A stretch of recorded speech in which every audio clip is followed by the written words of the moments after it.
Welcome to Marlins Way, where we find Lone Depot Park. The show has an NL East matchup. The Atlanta Braves taking on the Miami Marlins. With my partner Chris Singleton, I'm John Shambi. Let's dive right in, Chris. The stage is set. Two postseason hopefuls clash in the final days of the regular season. One team in and one team out. That's how it stands at the moment. But, man, it is close. And you've worked so hard to put yourself in this position. And now everything's on the line down the stretch. And you can't feel too comfortable, even if you're the team currently in a wild card spot, because the team you're facing today is knocking on that door as well. So I expect this one to feel like postseason baseball, even though we're not quite there yet. So just about set now. And towing the slab, Jansen Junk. But, Chris, he hasn't exactly been stellar here on his home mound. Well, I'll say this. Every player wants to perform well at their home ballpark, in front of their fans, in front of the city. And you know this guy no different. He wants to be more effective here. So, you look at the numbers. They haven't been great at home. I'm sure he wants to turn that around, and we'll see if he's able to start that in this one. And stepping in is the speedy Eli White. That one finds the zone, and the count is even 2-2. Swings and misses. It's a strikeout. Slider got him for strike 3. Now, there's a small sigh of relief right there. I mean, just to keep that speed off the base paths. It's not just the pitcher. It's other guys that have to think about it. From your infielders, have to think about that runner potentially stealing, but also be in position to make a play. As an outfielder, you're thinking about a base hit to the outfield. I got to get to it quickly to try to keep this guy from taking an extra base. So I think everyone just a little more relaxed that he didn't reach base. Stowers makes the play. 2 away now. Here's Brian Snitker's lineup for the Braves. And a big factor for them in recent games, Eli White. Boogie had 4 hits his last time out, and when you look at the way that a season can go, there can be times you hit the ball hard, you get nothing out of it. There are times where you have a really good day at the plate. Well, he got rewarded in that last one, and I'm sure he wants to ride that train as long as possible. And here it comes. Slider misses outside. Pretty easy to give up on that pitch right there. Started on the edge of the plate with the spin. You know it's going to finish well off the plate.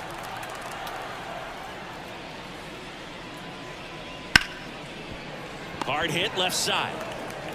Sends it to first. And that is the inning. We head to the bottom of the first. No score after a half inning. Back here in Miami, getting the nod on the mound, Spencer Strider. And Chris, pitching on the road has not been particularly kind to him. Yeah, and you don't want to be too quick to say that he can't pitch on the road. Sometimes, you know, it's just a matter of luck. It's not having a feel. Difference between the bullpen mound to the mound out there on the playing field. I don't know what it is, but I know this. He's got good enough stuff to overcome and get it done on the road as well as at home. So we'll see what he's able to do in this one. Up the middle, on the run, sends it over to first. And a quick out, number 1. And time now for the Marlins lineup. In that cleanup spot, a key piece for this club, Kyle Stowers. Well, he's an important part of this lineup for sure. I mean, there's no doubt about it, Boog. It's somebody that they try to feed off of. He does a lot of things, you know, very well up there at the plate. He's got a presence about him, and, you know, he's a guy that you really kind of like to watch swing the bat. Gets under it and pops it up. As this one sized up. Makes the grab. And there's 2 down.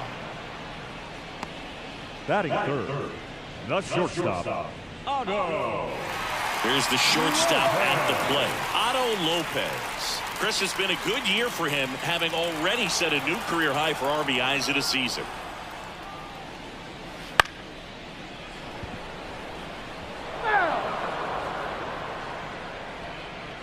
Two out, space is empty.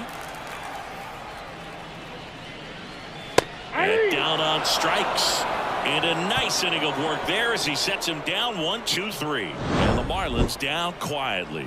Scoreless after 1.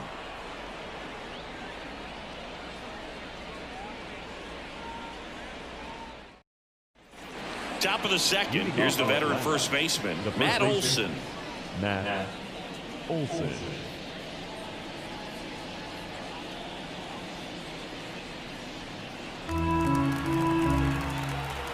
Left-hand batter waits.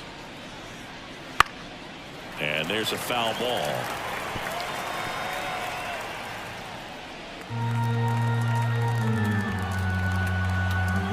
Left-hand hitter waits.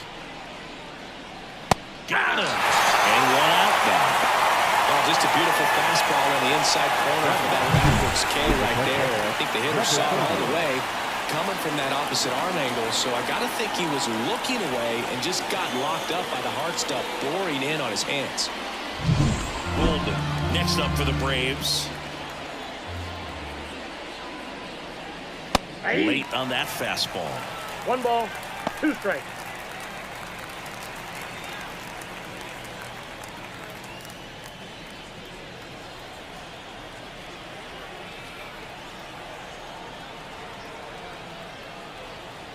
One down, base is empty. That's a ball. Eric Summersgill with home plate duty in this one. Kind of known for being generous with the corners, Chris. You know, I think that used to be a lot bigger deal in past eras where pitchers were working more in and out with their pitches. But yeah, we'll see if those corners come into play in this one. Hey, no pitcher's going to argue at all. The punch out there, and there are 2 outs. Off to a strong start, Singy, as he's punched out 3 of the first 5 he's faced. Well, he's definitely minimizing contact. He can get the swing and miss when he needs it, but he'll also keep the defense fresh behind him, allowing some balls in play as well.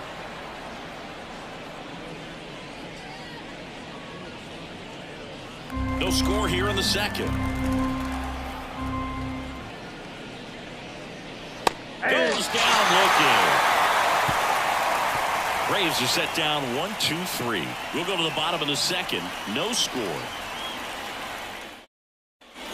Back here in Lone Depot Park, bottom of the second. And now for the Marlins, Kyle Stowers. The 1-1 is fouled off.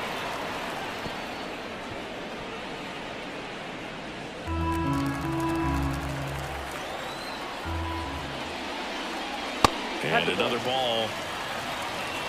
2-2. Yep.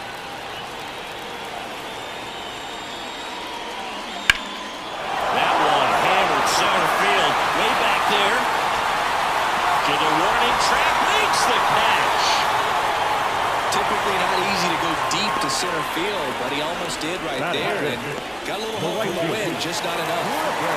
Now it's the right fielder, Griffin Kona. 1 out, base is empty.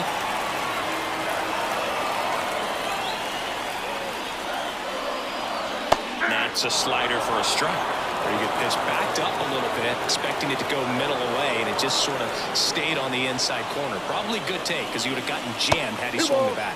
And it's even up.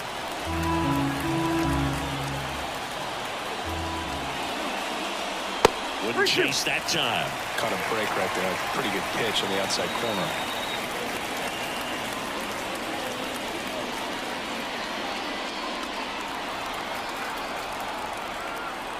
Kicks and deals. Good job to fight that one off.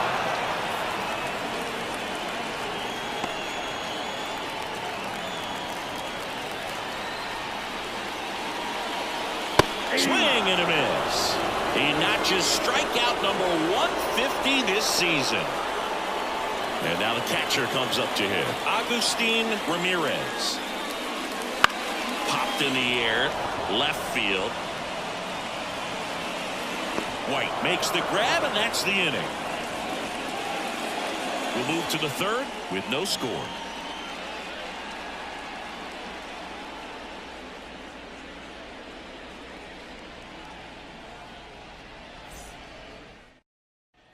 Top half of the third inning. Now in for the Braves, Mike Yastrzemski. Mike Yastrzemski.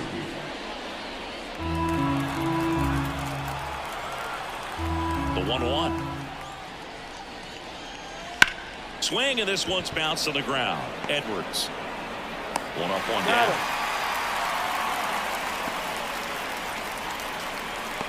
Batting it. The center fielder, Michael. So now to the plate for Atlanta, Michael Harris.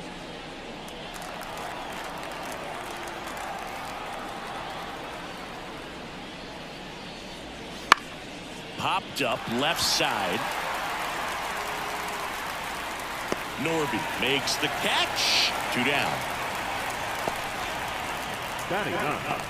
The second baseman, Ozzie Albies up to the plate.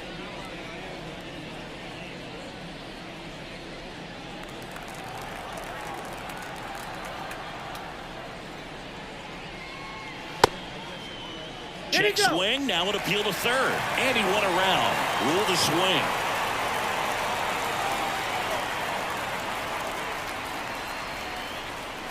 Foul ball, and it remains a full count.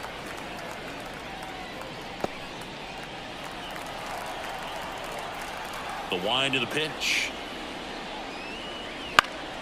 Fouls that off to the left, and we'll do it again.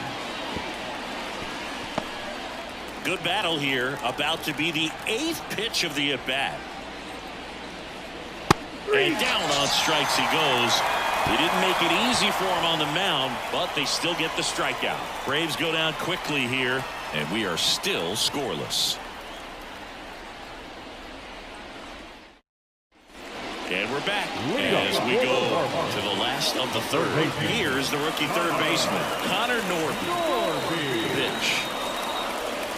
Swings and misses. 2 balls, 2 strikes. Well, you got to find a way to catch up to that pitch. Perhaps shorten the swing, eliminate the stride. That one came in hot, but right down the middle, you're saying to yourself, how did I miss that pitch? Gotta make a quick adjustment. On the ground to first, and he handles it himself for the out. Batting in. The first baseman, Christopher Morel, the next up for the Marlins. It's interesting, he plays kind of a power spot defensively, but runs pretty well. So when you're looking at that position, you're not expecting someone that has maybe above average speed, but he does. Still tied at 0, last of the third. Fastball for a strike. And I think that skill set really upgrades the position, because when you have that kind of speed, it makes the whole team that much better. Now a pop-up on the infield. Under it. Hauls it in, 2 away. Batting up. The designated hitter, number 64. And now here's the Marlins DH, Hernandez.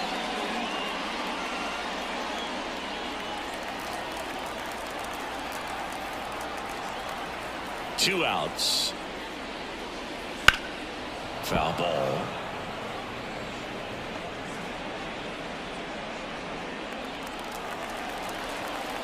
The wind of the pitch. On the ground to the left. And it goes just foul.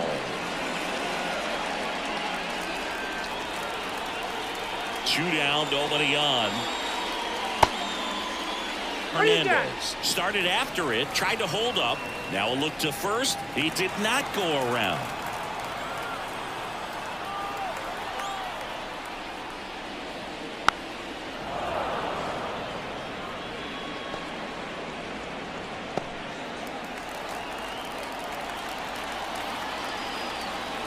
Here's a 2-2. To third. He handles it himself. 3 up, 3 down, inning over. Nothing doing for the Marlins. Still no score.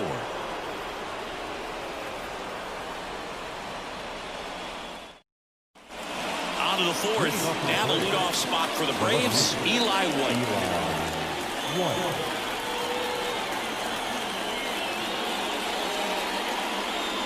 The next offering misses. And a count 2-1. 1 strike.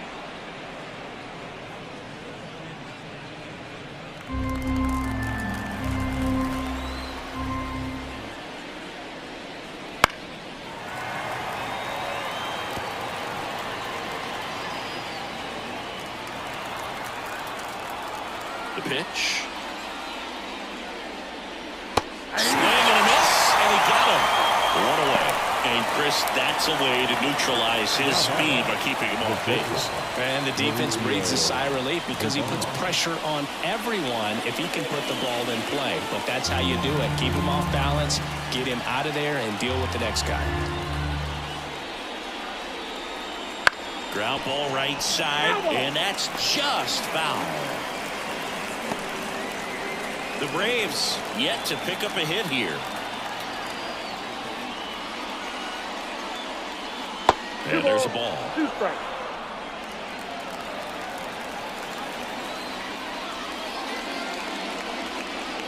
Just off the inside edge. He should get a pretty good pitch to hit here with 3-hole hitter coming up if he's walked.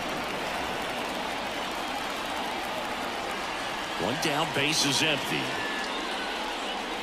Bounce to the right side. Edwards fires over to first. 2 quick outs here in the top of the 4th. He's doing a nice job of keeping the ball out of the air. Lets the defense work behind it with another ground ball. Good execution. And here is Ronald Acuna Jr. 2 outs. High fly ball down the left field line. Stowers brings it in. And that is that. On to the bottom of the 4th now. Still with no score.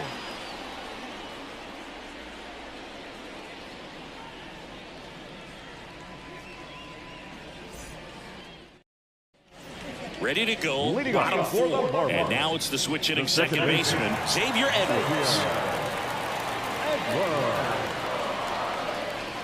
Pitch misses there, and a count 2-1. You know, these Marlins just lacking discipline at the plate in this ball game. They're chasing a lot of pitches outside the zone, and those chases that are turning into a bunch of outs. Can they turn that around and stay within the zone? We'll see, but I think they have to. Ground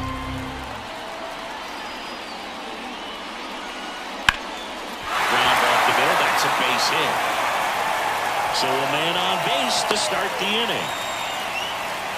He needed out one. It's been a tough stretch at the plate lately. Really nice job staying up the middle with his approach. He didn't try to do too much with the pitch, just shot it through the infield. And now a chance to maybe get creative on offense with good speed on first.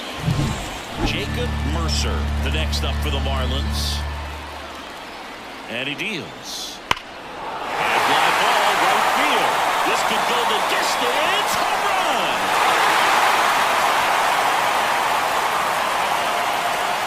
He powers that one out of here. And they take the lead. It's 2-0. He's really seeing the ball well lately. Good things are going to happen when you're locked in like this.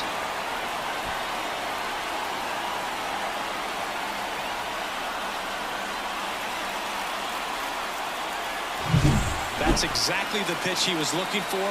Crushes it and hits it out of the ballpark.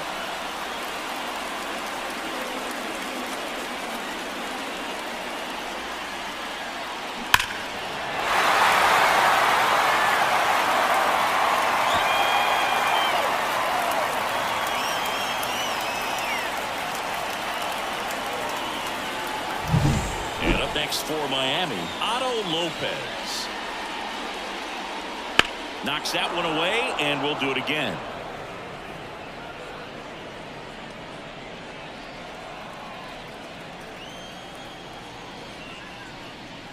That one just misses. It can be tough to bounce back after a big home run, but nobody on, nobody out. You just have to treat it as a fresh inning.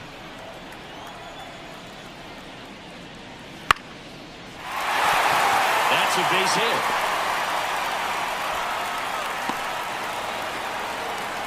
Solid swing from start to end, on time with everything, really good balance, nice extension, and he met it out front for the line drive knock. And now they've got some speed on first, so we'll see if they try to get him into motion.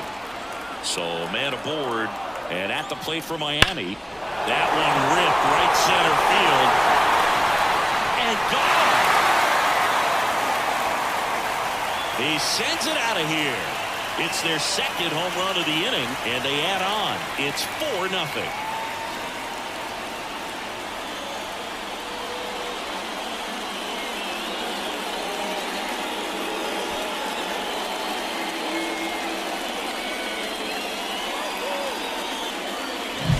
That's exactly the pitch he was looking for. Crushes it and hits it out of the ballpark. And now the right fielder, Griffin Conine. The 1-1. Just missed. You got 2 balls, 1 strike.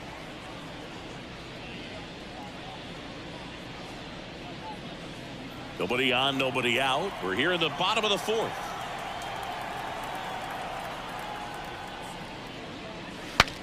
Swing and he breaks his bat. Whips it to first on the run. One away. That ground ball may have him back on track after the home Now run. batting, catcher, Agustin Ramirez. Agustin Ramirez, the next up for the Marlins. Here's a 1-1.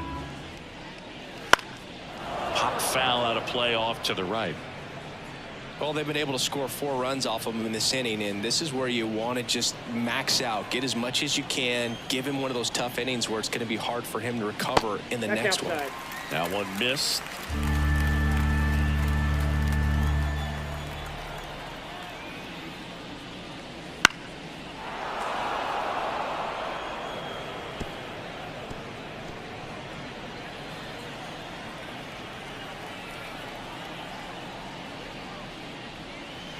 Swing and a miss, struck him out. Slider got him for strike 3. Just indecisive in that at bat. He couldn't commit to the slider, tried to sit in between, just not able to put the bat on the ball. Laboring here, about to throw his 30th pitch of the inning. Gonna count 1-2. Look, it looked like that curveball backed up on him, and although it's a mistake, it works out really good for the pitcher. The hitter's timed it up, expects it to be to a certain spot, and it just doesn't get there. Ball. And another ball. 2-2 to count.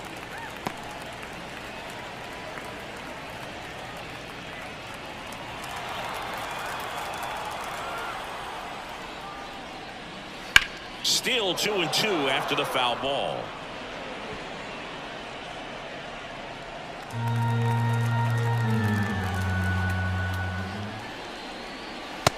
Struck him out looking. But 2 round trippers in this inning. The long ball was working. It's now a 4-0 ball game. Back after this on the show.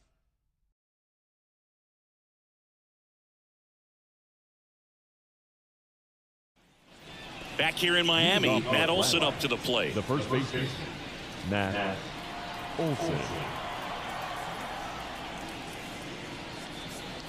And 1-2. He's been pitching well. One ball. We'll see what kind of adjustment the hitters make this second time through the order.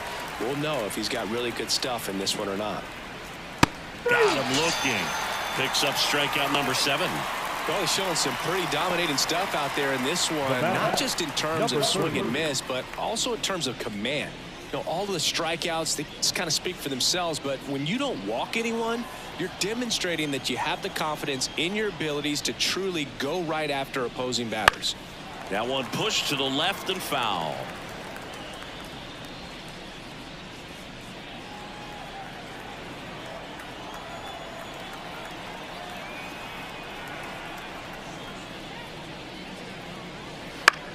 That one lifted to left. And there's 2 away. Up next for Atlanta, the third baseman. 2 outs, base is empty. Austin Riley next up for the Braves.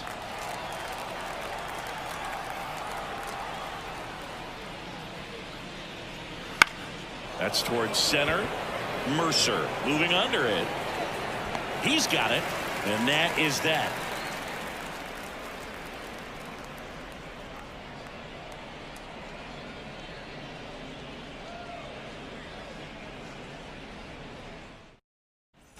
And welcome back to the ballpark. John Shambi with my buddy Chris Singleton. It's set to get us started. Bottom 5, Christopher Morel.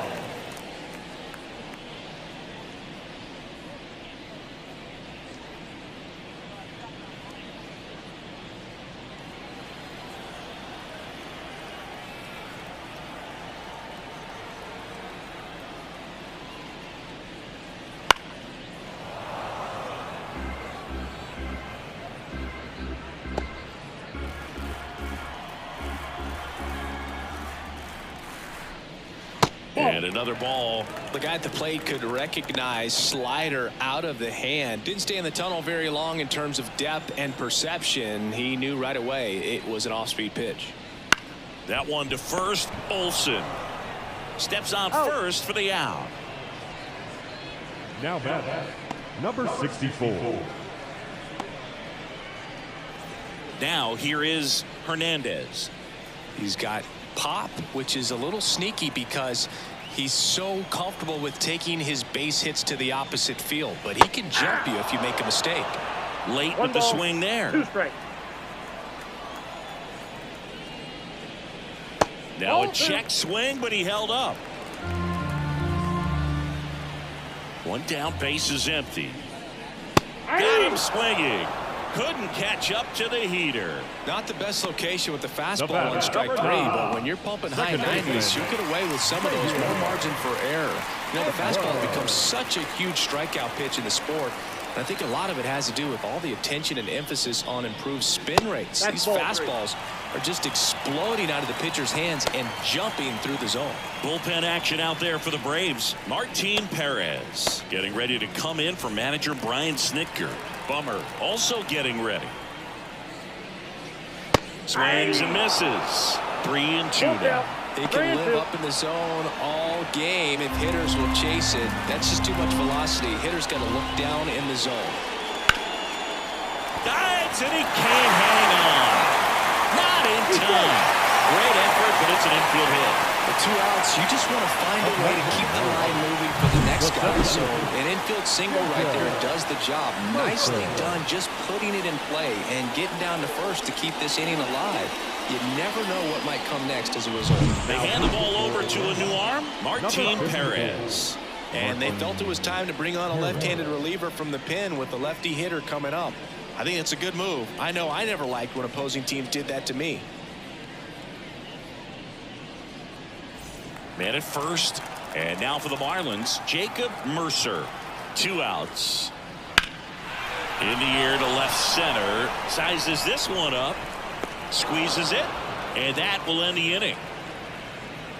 1 left for Miami, but they're in front 4-0.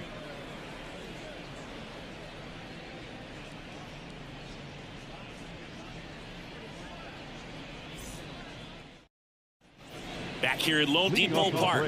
New inning getting started, and now it's the Braves DH, Mike Yastrzemski.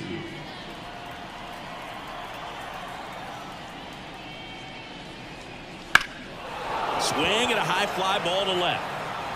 And makes the grab. And there's 1 down.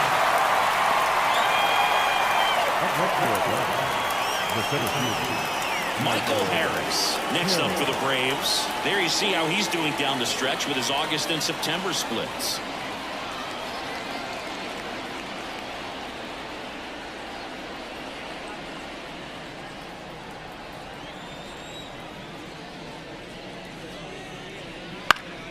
The 1-1 is fouled off.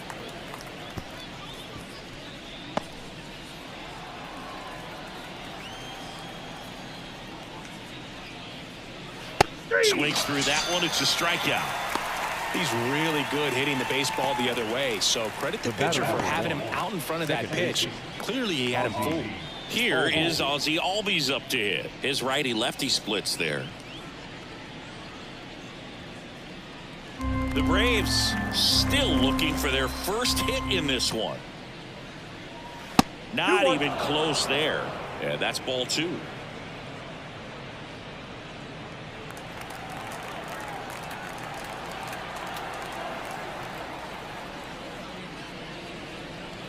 Foul ball there.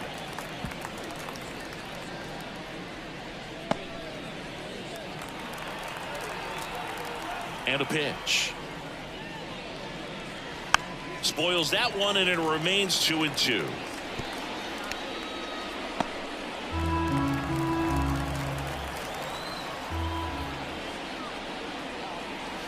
Fights it off. He'll see another. 2 down, nobody on, and we're in the top half of the 6th. And down on strikes, and it's a 3-up, 3-down inning. So he's perfect through 6. It's the Marlins 4 and the Braves nothing.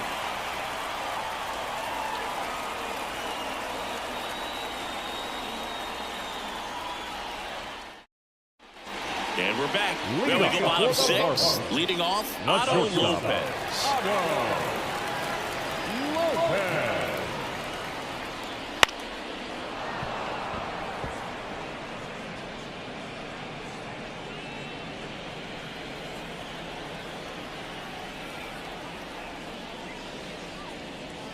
And a swing and a miss. And there's one away. Well, that's a blue zone right there, or Now a cold zone on the hitting chart. Just doesn't have much success in that part of the strike zone. And a really good job of the pitcher executing. Try to go there as often as you can. The numbers are in your favor.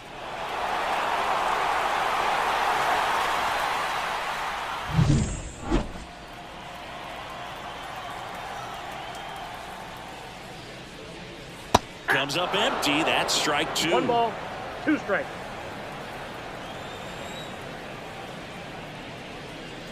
Pulls the string with the changeup. Struck him out. Way out in front of that inside pitch there, and just exactly the opposite kind of approach that you want with 2 strikes. You want to let the ball travel. Make sure you recognize it. Try to shorten up so that you can at least put the ball in play. Clearly fooled, but I think even more so, you question the 2-strike approach.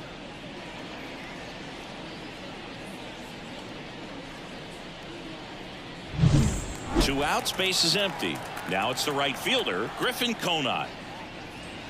That one misses, and it's 2-1.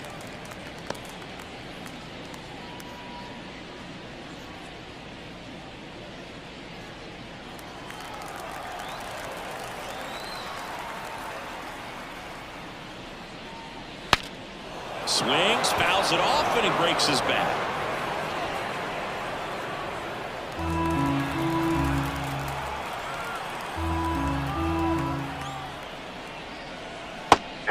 Looking, that's a strikeout. And 1, 2, 3 go the Marlins. They lead 4-0.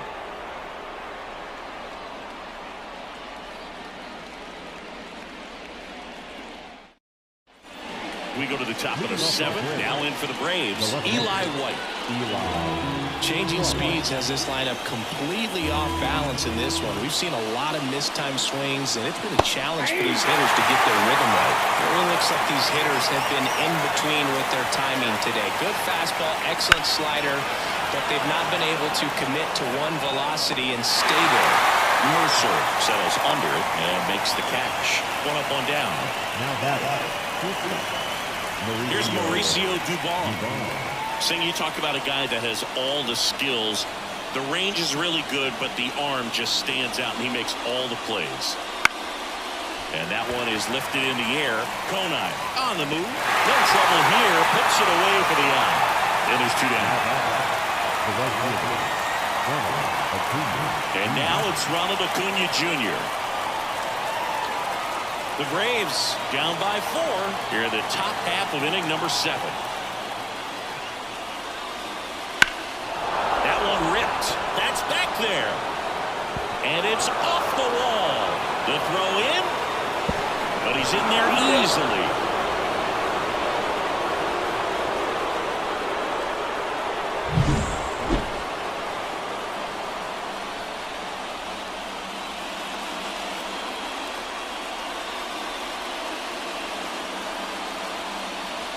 Man at second here with 2 away. Here is Matt Olson. On the ground, right side. And they tag him out. Braves strand 1. They're down 4-0.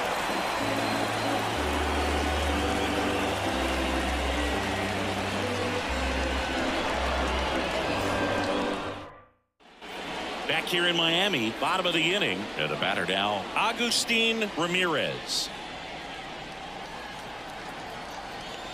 Here comes a pitch. Swing and a miss. It's 2-2.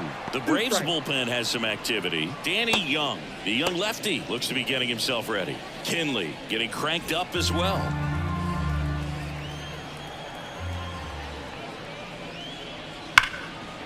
Line drive, caught. Nothing you can do about those as a hitter. Even though you know that, they still drive you absolutely crazy. Connor Norby. The next up for the Marlins. 1-1 now. And that one pulled foul. Base is empty, 1 away. Here in game 1 of this 3-game set. High fly ball out into left center field. Under it. They got it for out number 2. Up next for the Marlins, the first baseman, Christopher. And here's the first baseman, Christopher Morel. 2 down, nobody on. In for a strike, and the count 1-2. I wouldn't say the game's close right now, but it's not out of reach either. And these pitchers really need to put up a 0 on the board just to maintain a little hope. That's outside. Down 2-2. He goes down looking. And the Marlins down quietly, but they lead it 4-0.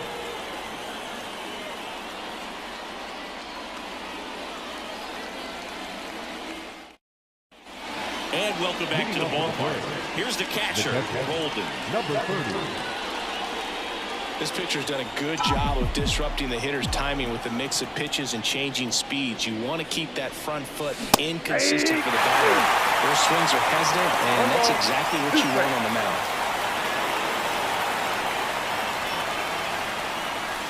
And a ball evens the count.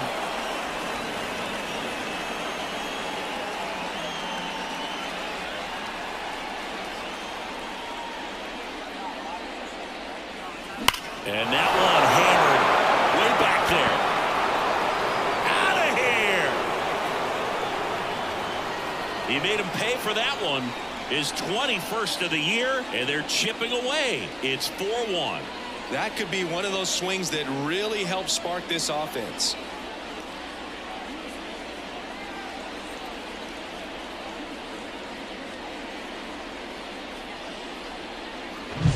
Oh, that one got in the jet stream on a line drive. We saw the numbers on the backs of the jerseys of the outfielders, which is usually bad news, and all of a sudden they're back in this ball game.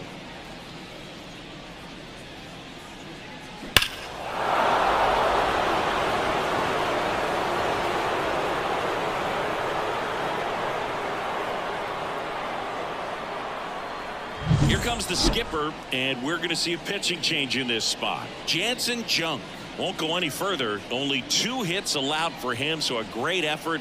And we'll be back after a quick break to tell you about the new arm.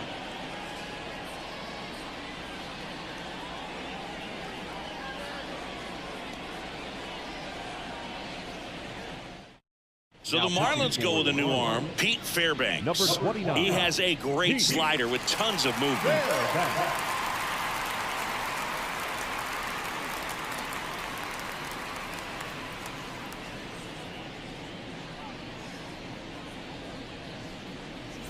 Here's Austin Riley.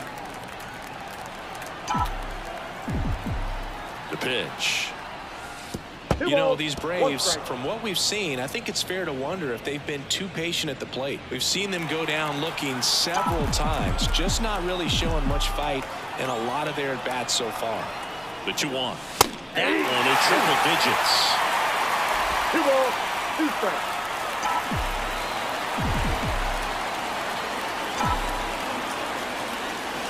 Pitch misses, and it's 3-2.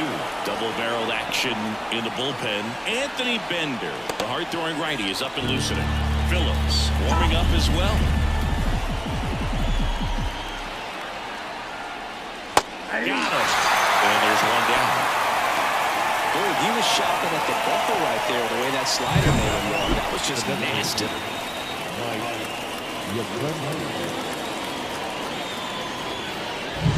Here comes Mike Yastrzemski to the plate.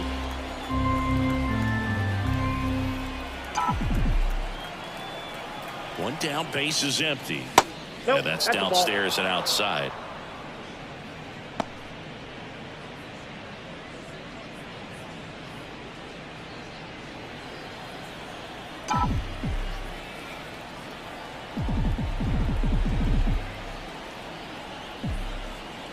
Here's a 2-1. Swing and a pop-up in foul ground. Drifts towards it. And puts the squeeze on that one. Out number 2. Up next for Atlanta, the center fielder. 2 outs, base is empty. Now here is Michael Harris. And the righty deals. The right-hander gives up the 2-out walk. It's tough after falling behind a hitter, 2 balls and no strikes, but now at least he gets a fresh start against a new batter. But he needs to get back into the strike zone and start pitching with conviction. Here's a run-scoring opportunity. You definitely got to push something across because it's not going to get any easier. You get to the 9th, get a lockdown closer ready to come in.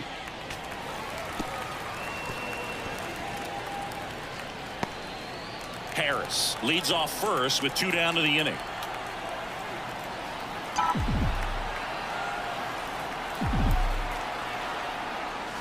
Next pitch is outside. Great RBI spot here. Just got to stay focused on the pitch. The runner will be in motion, so something in the gap should definitely score. Eli White waiting for a turn at the plate. 2 outs. And ball 4, 2 aboard. Not what he wanted to do there, Boo. That keeps this inning alive and gives this offense a good chance to cut into their deficit. Pitching change here, number 53. He's got a wicked breaking ball in his arsenal, and it's definitely one of his go-to pitches when he needs an out.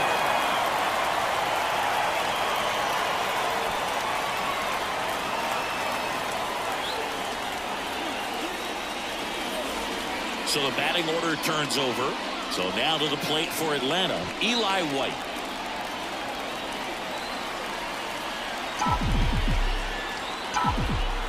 The tying run at the plate. Turned on, but foul wide of third.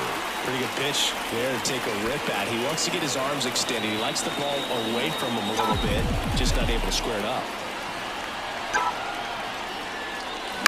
Now here's a flare off the bat. Base hit right field. Coming home. Oh, the throw is wild.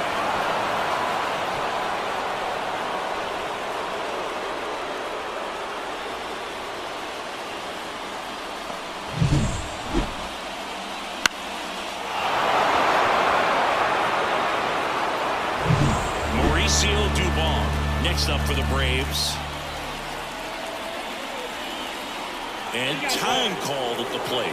Maybe trying to slow things down here in a crucial spot.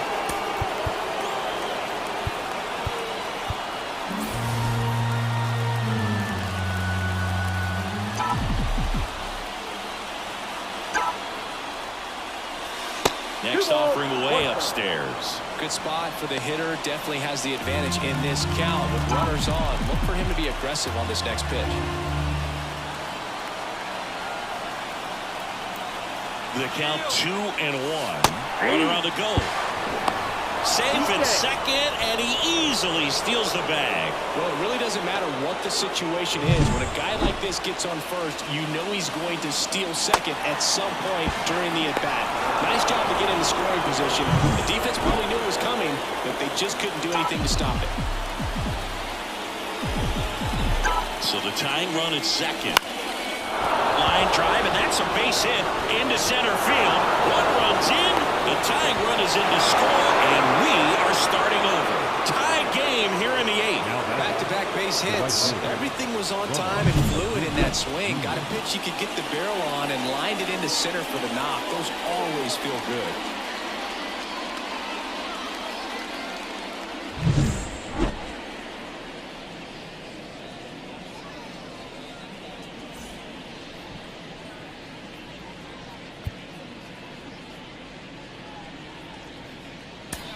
So a change being made at first base. On to pinch run, Ha-Sung Kim.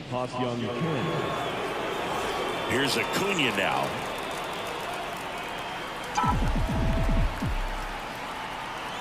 Runner takes off. Pitches low. Throw, save. That's a stolen base.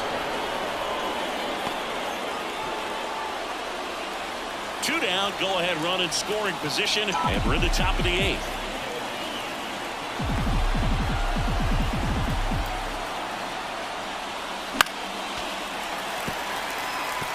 Well, he knows they don't want to give him anything to hit, but when you've got opportunities to drive in runs, you've got to expand the zone. He's capable of going out there and doing damage with it.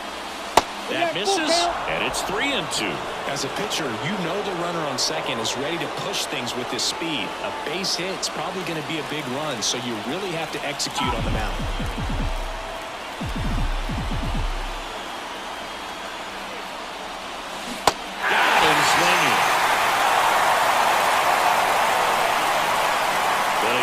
huge 4-run inning has knotted this one up. Home half of inning number 8 straight ahead. And we are tied 4-4. So coming into the game now on defense, Ha-Sung Kim. He's in at shortstop. Now here's the Marlins DH, Hernandez. The designated hitter, number 64. On the ground to short. Leadoff man is out here in the 8th. If you want to be a great defense, you have to deliver consistently. It doesn't matter how many highlight reel plays you make if you can't execute the small stuff, just like we saw. Xavier Edwards, the next up for the Marlins. The lefty ready, and a 1-1. And another ball. Really been able to slow down the game tonight with his at-bats, and the biggest one he's had so far, he doesn't look anxious at all. He's gone off speed. He needs to elevate here with 2 strikes out of the zone.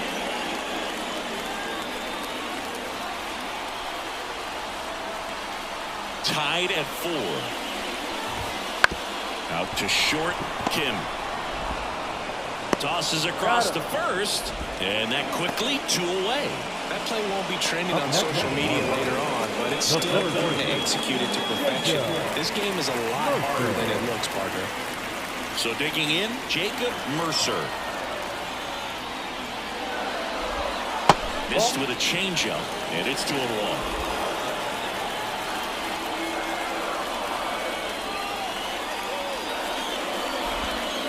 Bounced out to short, Kim. The throw to first. Marlins set down in order. Nothing doing for the Marlins. Score remains tied at 4.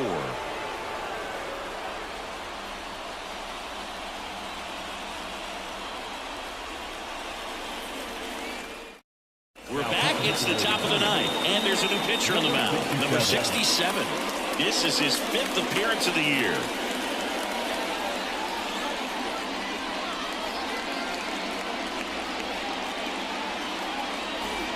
And now Matt Olson up to hit. The first baseman, Matt Olson. 4-4 in the 9th. Line drive.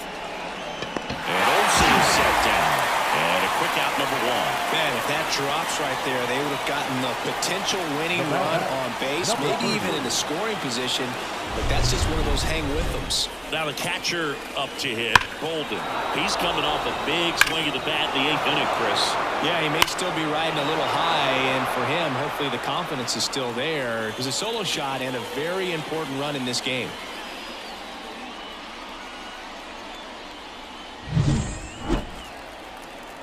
Now time called at the plate.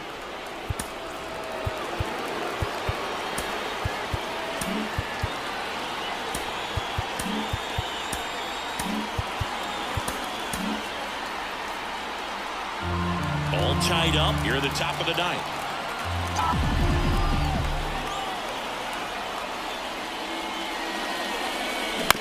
To the right side, Morel. The flip to the pitcher covering, and a couple of quick outs. Those plays can be tricky. They're routine, but that doesn't mean it's always going to be smooth. He delivered a good play right there. Austin Riley digs in now.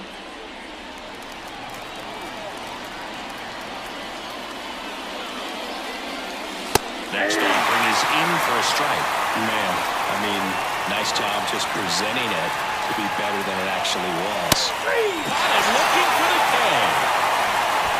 No runs, no hits, no errors. High to the order, 3-4-5 will get their shot in the bottom of the 9th. And we are tied 4-4.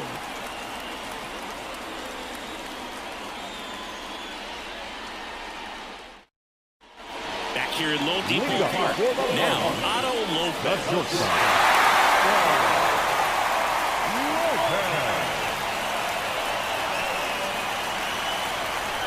The pitch. Ground ball right side. And that one finds its way through. And the winning run is aboard. Always always feels amazing getting a job done when the team needs you to come through. It's just bigger than your own individual stats. Just a simple ground ball the other way that had eyes on it, man. Sometimes that's all you need to do. Just let the ball travel, put the ball in play, and just hope it finds a hole. And now, let's see if they force some action with good wheels on the bases. And now the count filled up 3-2. If you're a base runner, you've got to stay dialed in here. Look for anything in the dirt. Try your best to get into scoring position.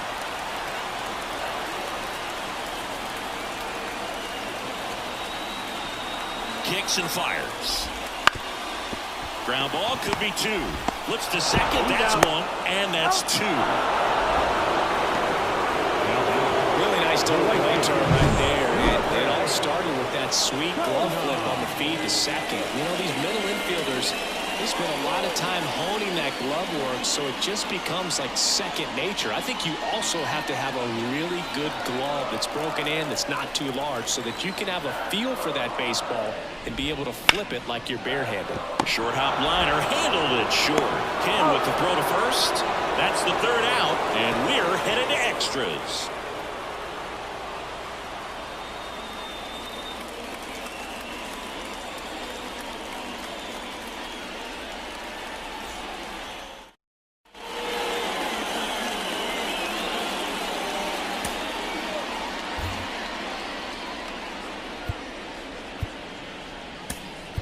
Looks like we've got a substitution at second. Coming on to pinch run for Atlanta, Jorge Mateo. And we're back on to extra innings. Mike Yastrzemski up here.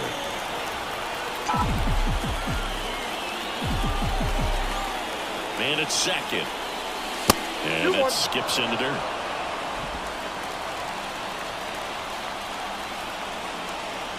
Move to second. Mateo back safely. You know, Boog, if you're that base runner at second base, you want to be quiet out there. Not bouncing around, not distracting your teammate, the hitter. Runner takes off.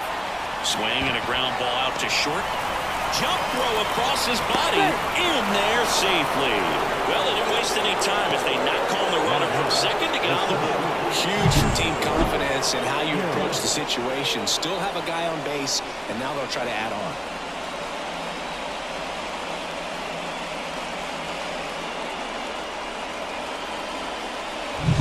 Michael Harris next up for the Braves. The 1-1. And a swing and a miss. 1 ball, 2 strikes.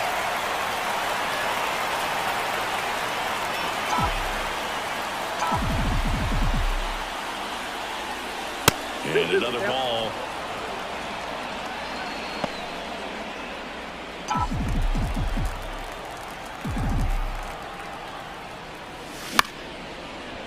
Hit on the ground, might be 2. He flips it to second in time. Over to first, safe.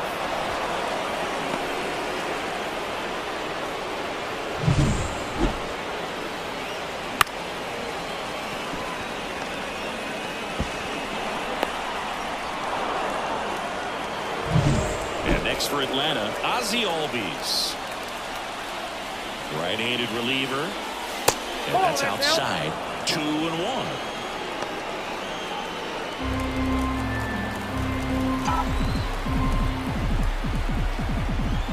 Righty delivers. On the ground, 2 ball. Edwards goes to second. Safe there. Safe at first as they can't make the play. So the lineup flips over. Eli White next up for the Braves. Falling behind 2-1.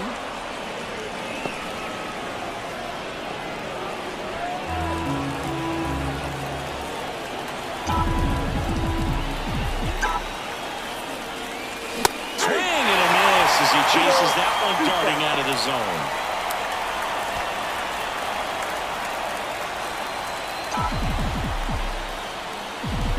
And now 2-2. This one in the air right field. Reaching for it and brings it in. Runner tags and goes to third. Gotta love the over-the-shoulder catch. I tell you what, those are really fun to make. Now in for the Braves, Ha-Sung Kim.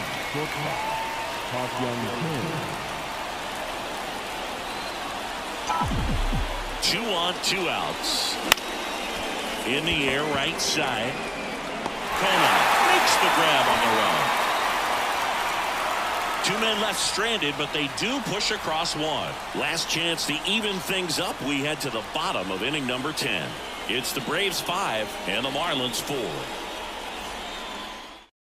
Now into the game, Jorge Mateo.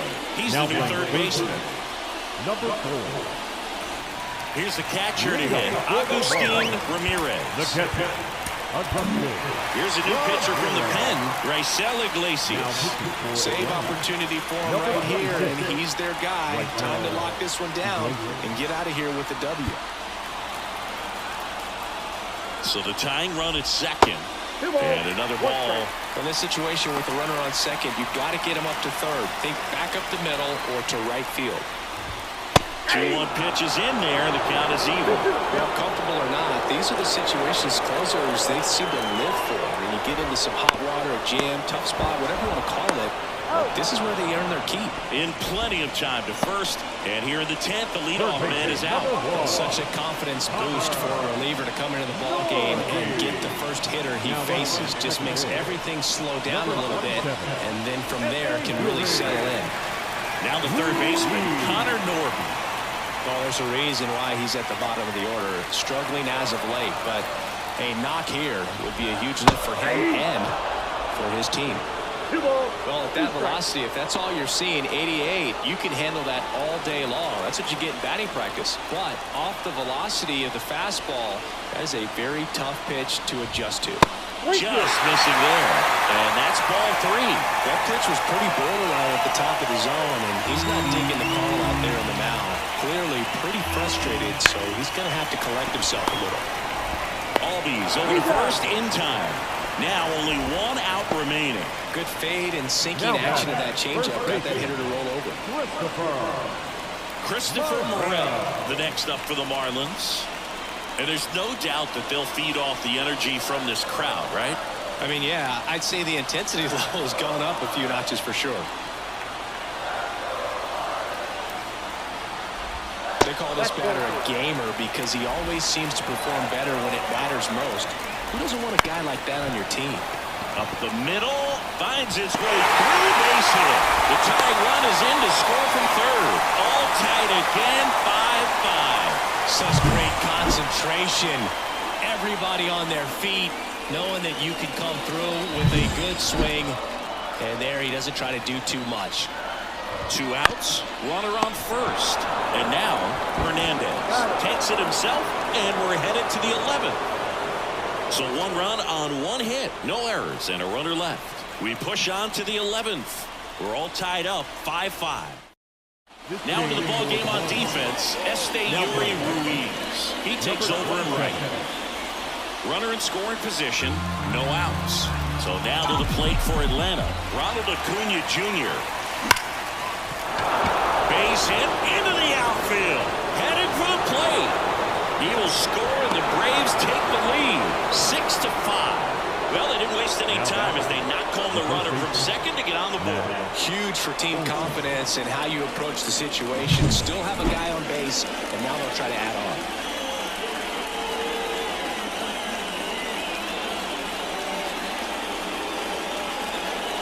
So they turn to the lefty in this spot, Andrew Nardi. And he's done a great job keeping the ball in the park this year. The numbers stack up with some of the best in the game. And now it's Matt Olson's turn to hit.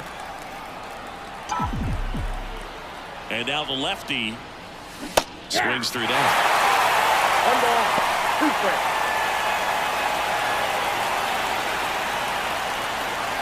Now snap throw to first. Acuna dives back in.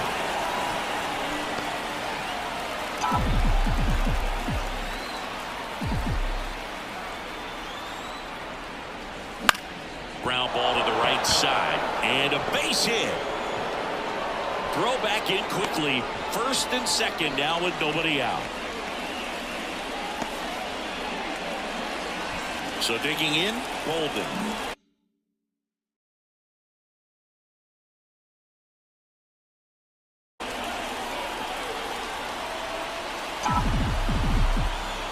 The 1-1. And another ball.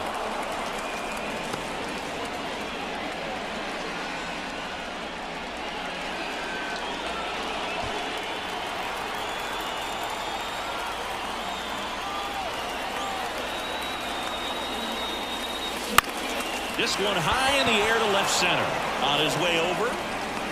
He's got it. Runner tags at second, and he's in safely at third with one out. The third baseman, number 4, Jorge Mateo now. In the infield at the corners, don't be surprised to see them come home first and prevent that run from scoring. Swing and a miss, struck him out. Now 2 away. Now, most hitters handle mid-90s no problem these days, but the pitcher is effective at mixing up his pitches, changing speeds, adding and subtracting velocity. You can see a pitch of that velocity just jump past a hitter's swing. Mike Yastrzemski next up for the Braves. Ball 2. That misses the zone, and it's 2-1.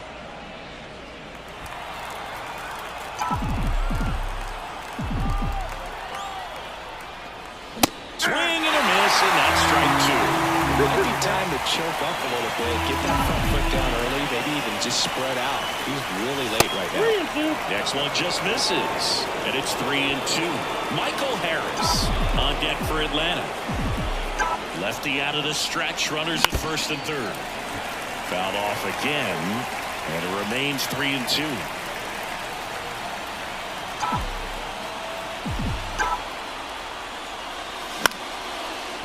Liner, base hit. In comes the runner from third. It's 7-5. Puts a run on the board and picks up an RBI. I don't know how he's able to shoot that pitch the other way and still put something on it. That pitch was inside, and he let it get really deep. So pretty incredible hands to fight it off and still get good wood on it. And now the center fielder, Michael Harris. Line drive, base hit. Around third. Now a long throw home. It's offline. The run comes in. It's 8-5. A couple of singles back-to-back. Just a cookie down the middle. I mean, those are the ones you dream about. Ones in the cage, you're just hoping you get in the ball game. Right down the middle, not a whole lot of velocity. Right on top of it. And next for Atlanta, Ozzie did a strategy here. They issue the intentional walk, and that'll set up a force play at any base. Up next for Atlanta. Back to the leadoff spot in the Braves lineup. Now the leadoff spot for the Braves, Eli White.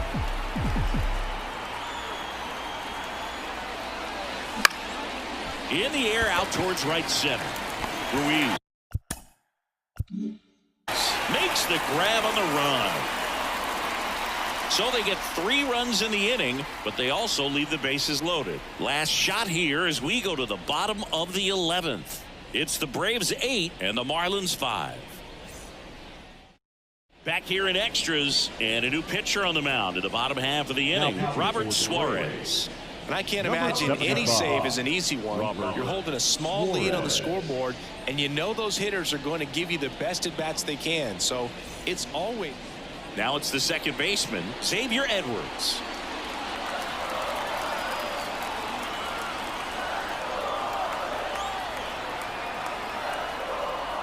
And another ball.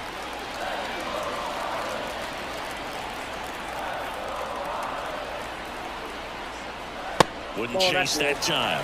First pitch strike from the pitcher, but then no panic at all by the hitter. Very patient, showing good discipline.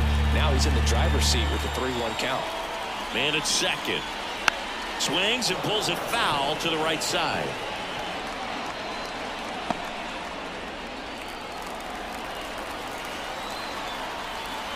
Three-two. Fouls it back with 2 strikes.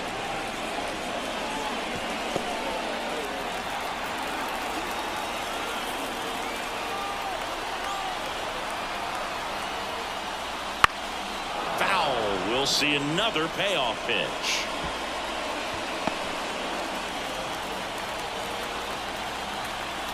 And the right-hander deals on the ground. Kim slings to first, there to beat him by an eyelash.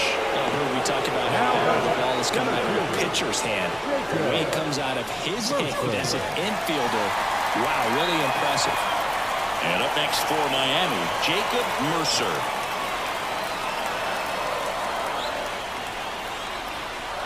Here's a 1-1. In the air, left field, settles underneath it, nabs it. That's out number 2. The batter number 6, shortstop, Otto Lopez. So it's their last chance in this one. Otto Lopez, the next up for the Marlins. Singy, he's got a history of coming through into big spots. I know I like to talk about, I'm not sure whether clutch actually exists, but you look at the numbers, and this guy out towards right center field, and that'll fall for a base hit. The run comes in to score from second. It's 8-6. Well done. Narrows the deficit with the RBI there. Pitch was in and off the plate. So hard to do anything with the pitch in that location, but somehow he got the ball to it and hit it well. Pretty amazing. Kyle Stowers, the next up for the Marlins. Tying run at the plate. That misses the zone. 2-1.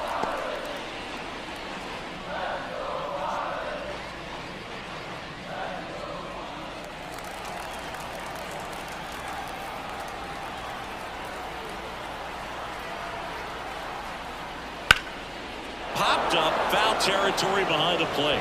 Catcher tosses the mask, settles under it. He's got it. Ball game. And the Braves take game 1 of the series on the road. Well, I love the fact they didn't quit. They had to do a little extra work tonight to secure this win, but it's what you got to do over the course of the season if you want to be a championship ball club. Final score of 8-6 in this one. For Chris Singleton and our entire crew, I'm John Shambi saying so long.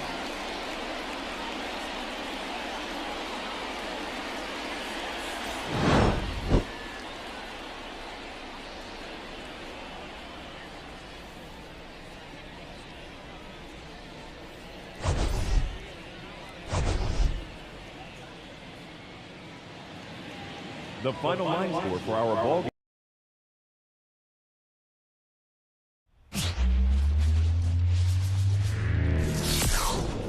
Hello, baseball fans, and welcome. The show has an NL East matchup. The Atlanta Braves taking on the Miami Marlins. Joined by my partner, Chris Singleton, I'm John Shambi. And here we go, Singy. Time is running out, and the stage is set for two teams with everything to play for. Yeah, these are the moments at the ballpark we look forward to most. Two teams jockeying for postseason positioning with no guarantee both teams qualify. So it's turned into a battle claiming these last few postseason spots. There's a lot on the line in this one. Just about set to go. And on the hill here today, Jansen Junk. But Chris, he hasn't exactly been stellar here on his home mound. Well, I'll say this. Every player wants to perform well at their home, in front of their fans, in front of the city. And you know this guy no different. He wants to be more effective here. So, you look at the numbers. They haven't been great at home. I'm sure he wants to turn that around, and we'll see if he's able to start that in this one.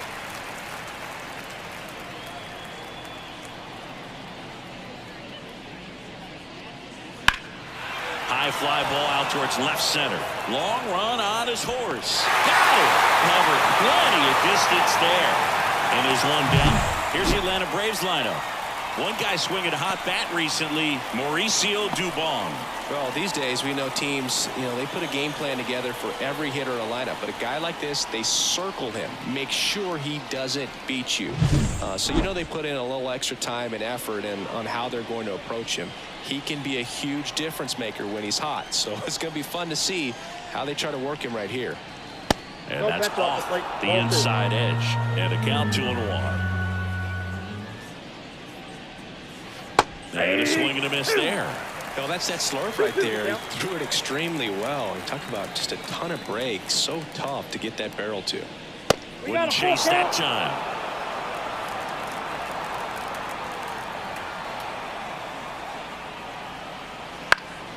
Hit in the air, center field. Settles under this one. Puts it away for the out. And there's two away. Batting third, The right fielder. 2 outs, base is empty. Ronald Acuna Jr. next up for the Braves. And he deals. On its way to the corner. And a foul ball.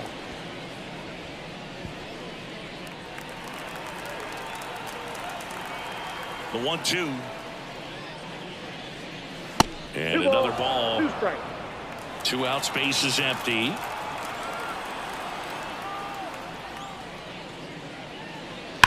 On the ground to the left. Fair ball.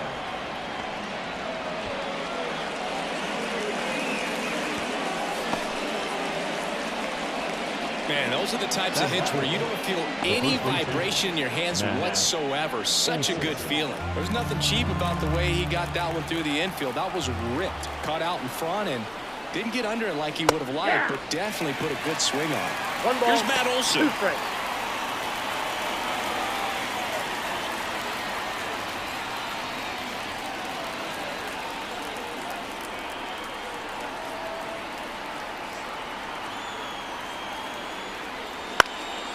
Fights that one away. Still 1-2.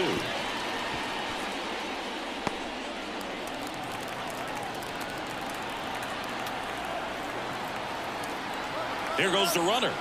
Goes down looking for the strikeout. Throws him with the heater at the knees. 1 left for Atlanta. Now the Marlins will see what they can do. No score. Major League Baseball is on the show.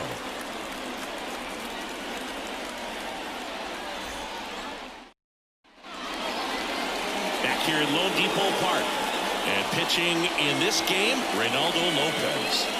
Well, as you can see right there, he is trying to reach a huge milestone and get over 200 strikeouts, and you just hope that he doesn't think about that number too much and goes into this start continuing to do what he's done all season long. That's attack hitters, get the swings and misses. I definitely think he's going to reach it, but most important that he focuses on this start today. His team needs a W. Dubon to first. 1 up, 1 down. Batting second. And time now for the Marlins lineup.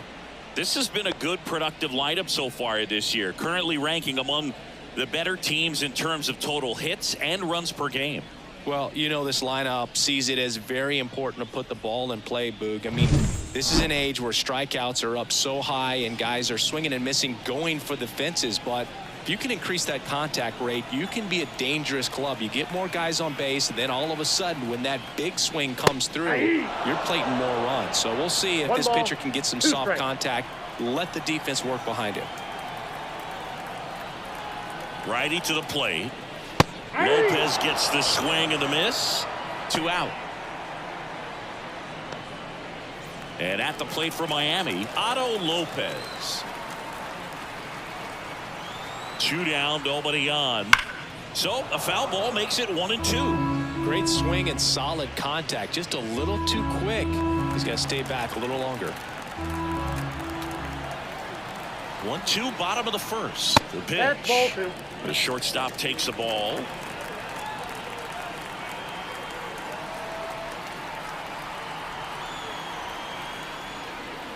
Swings through that, and it's a strikeout. And a nice inning of work there as he sets him down 1-2-3. And the Marlins down quietly. Scoreless after 1.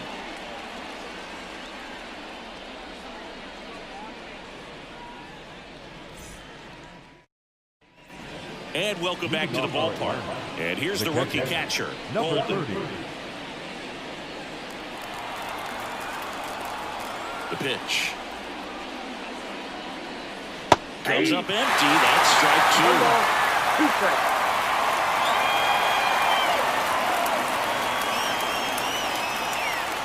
Hits and misses. It's a strikeout. Really went aggressive in with that slider. Good 2-strike pitch right there. At worst case scenario, it's weak contact in play. Exactly where the catcher wanted it.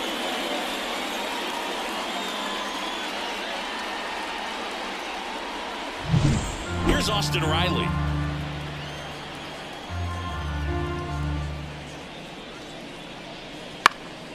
Swing and a ground ball up the middle. That's a base hit. So they get a man aboard with a 1-out single. Batting seventh. Timing on the swing was good. Able to shoot the ball up the middle. Didn't square it up as much as he probably would have liked, but that's a good approach paying off. Here comes Mike Yastrzemski to the plate.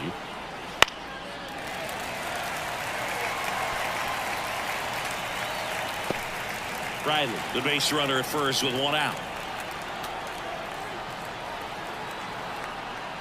In the air, right center. This is mashed way back and gone.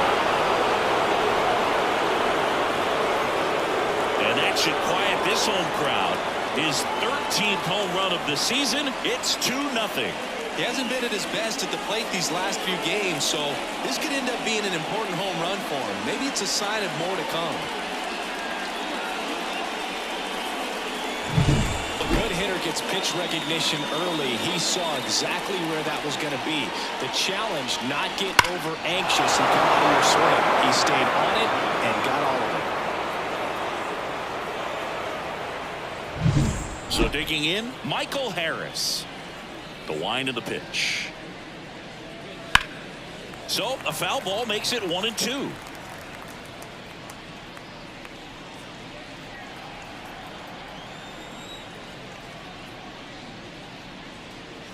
And that one upstairs.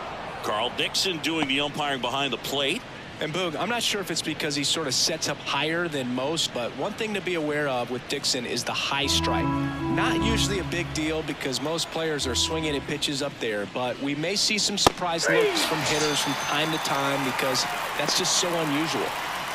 Just a mid-90s challenge fastball right there. Not much to it, and I'm sure he'd love another swing at it because it was in a very hittable location. Those are the swings where you can sometimes start to question yourself as a hitter and say, how did I miss that? But you know what happens.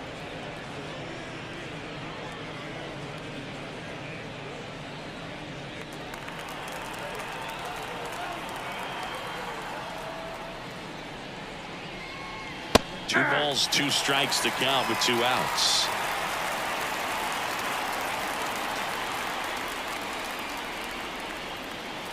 And they'll do it again.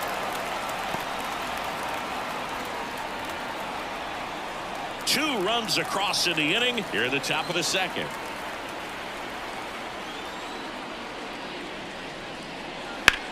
He swings and hits a fly ball center field. Mercer pulls it down, and that'll do it. Braves pick up 2 on the long ball. It's now a 2-0 ball game. You're watching Major League Baseball on the show.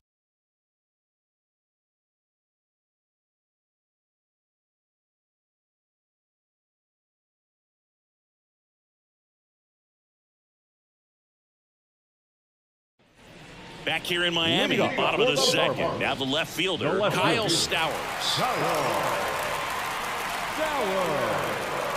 And a pitch. Oh, that's off the plate.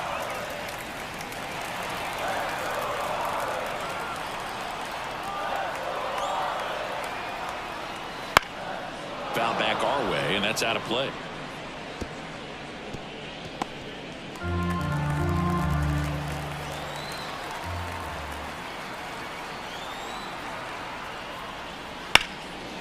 Ground ball, Austin Riley. Whips it to first. And quickly one away in the second. Batting fifth. The right fielder, Griffin Conine will hit next.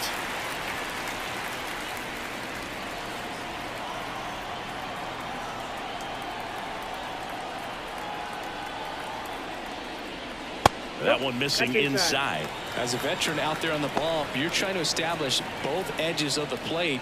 Right here, he's working inside.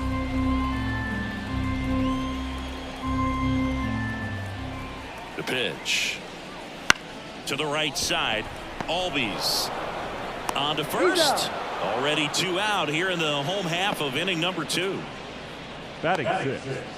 The catcher, Augustin. And now the catcher comes up to him. Agustin Ramirez.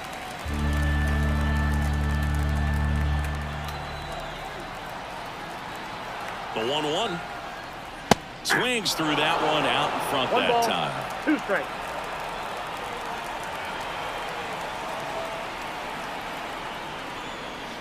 Swings through it, and that's a strikeout. Miami down in order. They trail it here 2-0.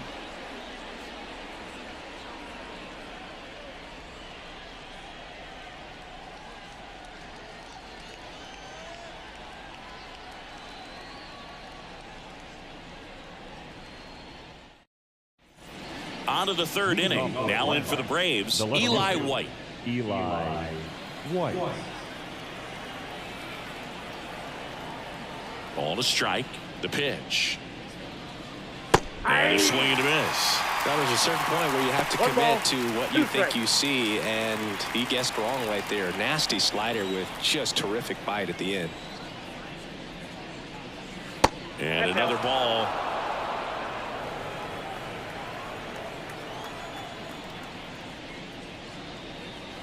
Swing and a miss. Struck him out. And one away in the top of the third. Now there's a small sigh of relief right there. I mean, just to keep that speed off the base pass. It's not just the pitcher. It's other guys that have to think about it. From your infielders have to think about that runner potentially stealing, but also be in position to make a play. As an outfielder, you're thinking about a base hit to the outfield. You got to get to it quickly to try to keep this guy from taking an extra base. So I think everyone just a little more relaxed that he didn't reach base. Here's Ronald Acuna Jr. at the plate. And here it comes. And another ball.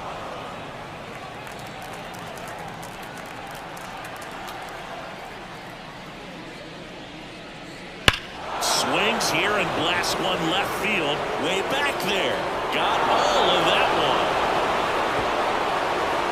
A laser to left. His 32nd of the year. And they add a run. It's 3-0. He's swinging a red-hot bat. This isn't the first home run we've seen him hit these last few games, and it probably won't be the last.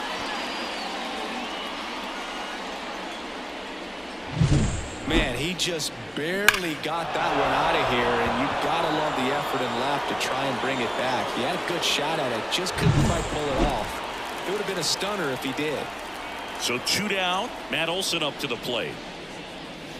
Swing and a miss. Well, Chris, through the early stages, he hasn't been very efficient in terms of the pitch count. He's going to need to get some quick outs if he's going to get deeper into this game. 1 run across in the frame so far here in the second game of the series. It is interesting, though, when you consider the way the game is run now. Doesn't even matter that much if your starter doesn't go that deep, because teams are really aggressively building their bullpens. Swing and a miss, and he got him. That's the third out. One more for Atlanta on the homer. It's now 3-0. You're watching Major League Baseball on The Show.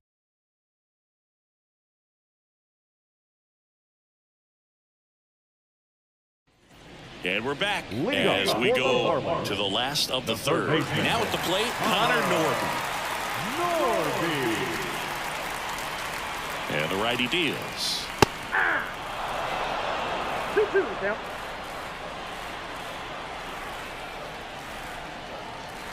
Here comes a pitch. On the ground, right side. Tosses to first. 1 up, 1 down. Batting in, the first baseman. Next is the speedy first baseman, Christopher Morel. The Marlins trailing by 3 here in the last half of the third. The 1-1 is fouled off.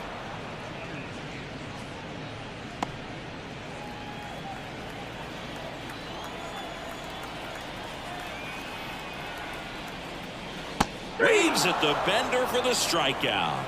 Well, he's got great strikeout stuff on the mound, doesn't he? I mean, double-digit strikeouts in his last start, and he's just racking them up again in this one. This guy can really dominate a game out there. Not a fun assignment for any lineup. Slider misses outside.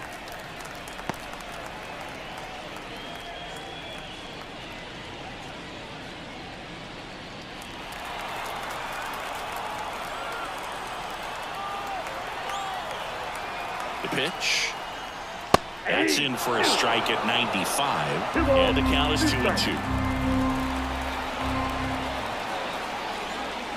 That one ripped. Back there.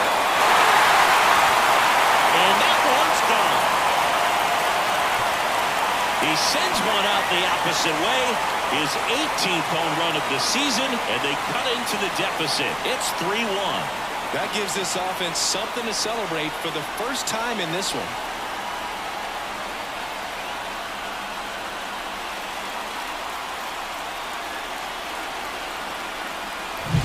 It's like he's playing wiffle ball up there, and that's typically not the easiest way to hit a home run. The slight opposite field into the gap. Man, making it look easy, that's for sure.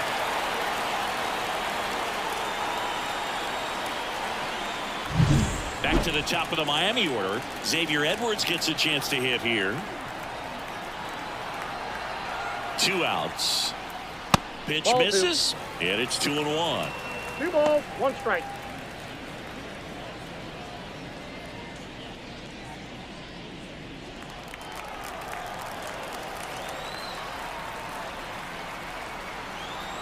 Two down, nobody on.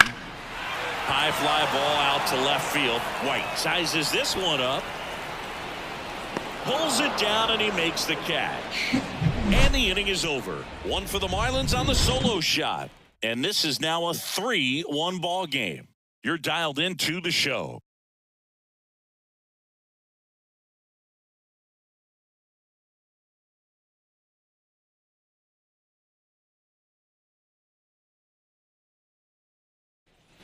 Back here at Lone Depot Park. Here's the catcher, Golden.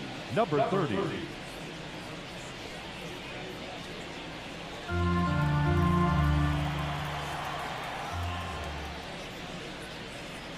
Swing and a miss. That is strike 2. 2-2 the count.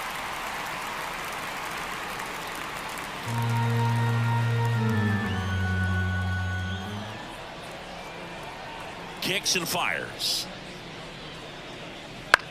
That one the other way. Makes the grab, 1 down. That swing right there tells me he's seeing the ball pretty well. I know it didn't produce a hit, but he made solid contact, and that's all you're looking to do anytime you're at the plate. Manager out of the dugout now, and it looks like we'll see a change on the mound. Jansen Junk gives way. We'll be back in a minute with a new arm on the mound.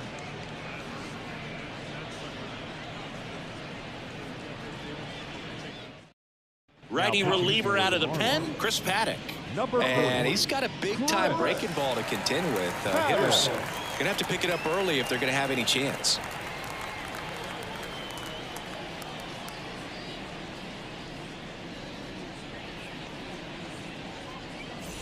Austin Riley next up for the Braves.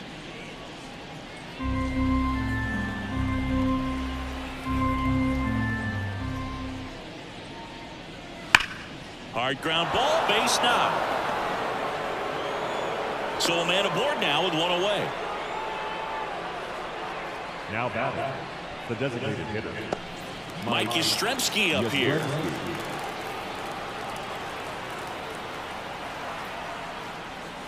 Next offering is in for a strike. 1 ball, 2 strikes.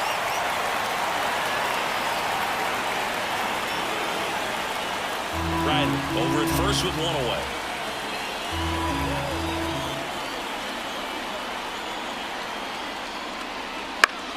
Fouls it off, still 1-2.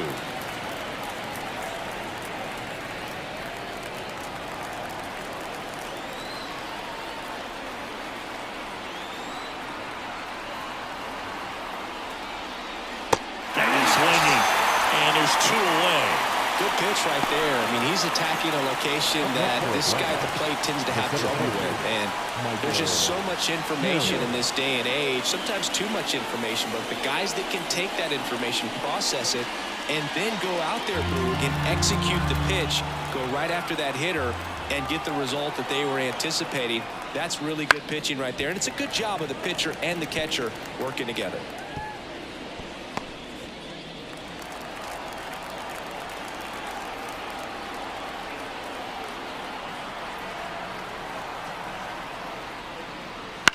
That's to third.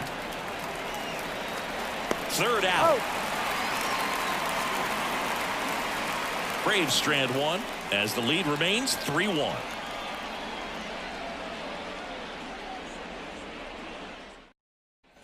Ready to go. Bottom 4. Down the number 2 hitter, Jacob Mercer. Jacob Mercer.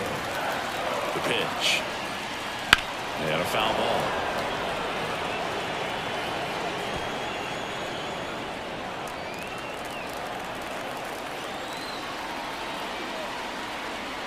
Kicks and deals. Struck him out looking.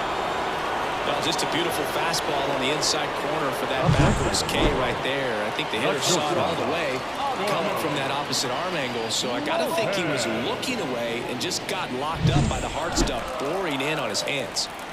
And now for the Marlins, Otto Lopez. Fly ball down the line. And that will drop foul.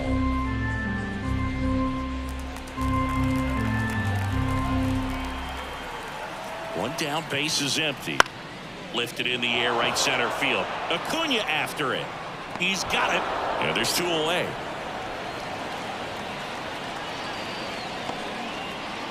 The batter, the left fielder, Kyle. So now it's the four-hole hitter, Kyle Stowers.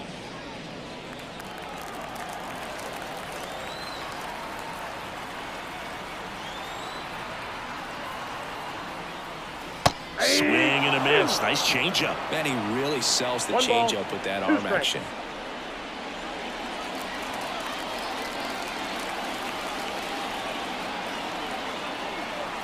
Two outs. And the 1-2 misses to even the count. It's a good take.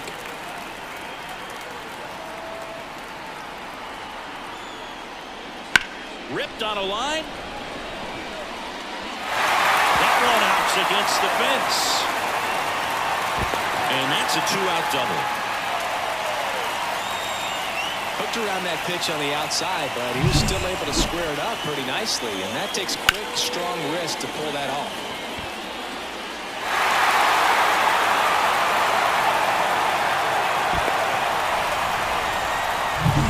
So, man aboard, Griffin Conine, the next to hit. The pitch. Swinging a foul straight back.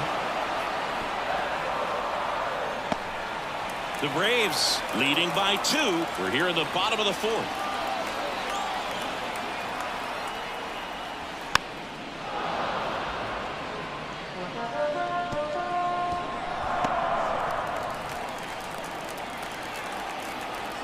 Man at second. Foul ball still a 1-2 count.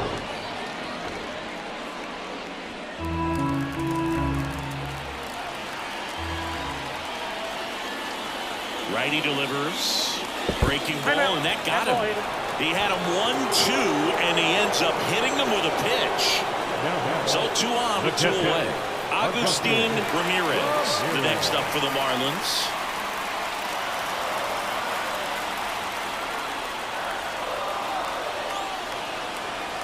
Two on, 2 outs. Check swing. Did he go? Yes, he did. 2 strikes.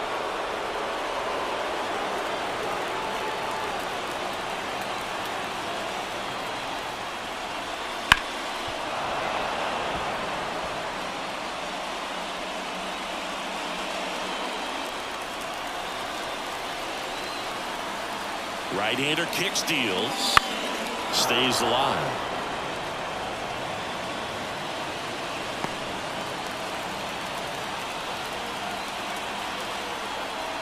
And a ball and 2 strikes. And another ball.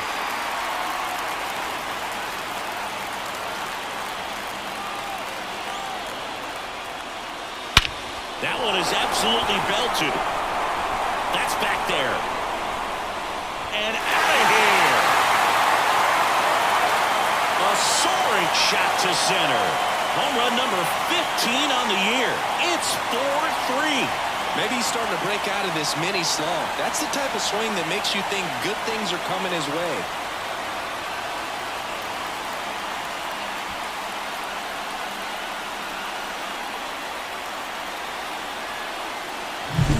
Knew what pitch he wanted to hit. Spent on some other pitches in this at bat. Was very patient, and it paid off.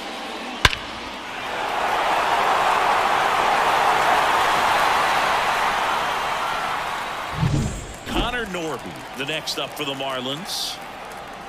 2 down, nobody on. Too high. Ball.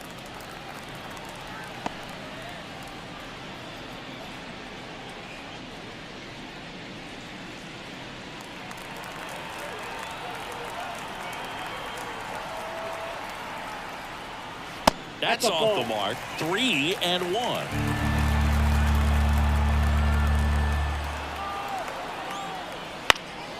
Swing and a high fly ball out there towards left field. White makes the play, and it's out number 3.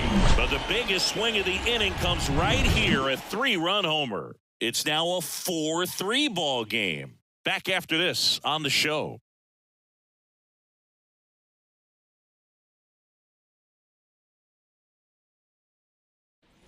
Back here in Miami, top 5, John Sciambi with Chris Singleton.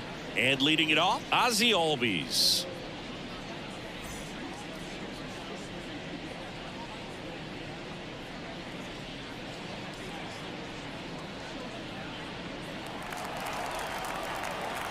And a pitch.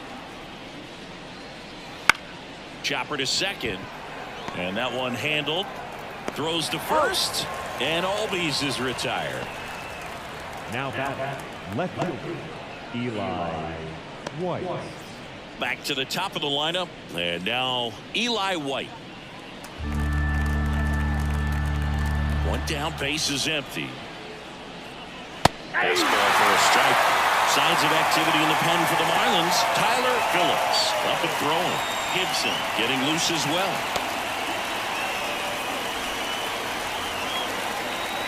Here's a 2-2. And another ball. Base is empty, one away, and we're in the top of the 5th.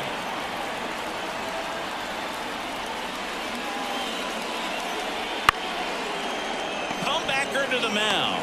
And the first 2 set down in the top of the 5th. The batter, the shortstop, Mauricio. Here's Mauricio Dubon.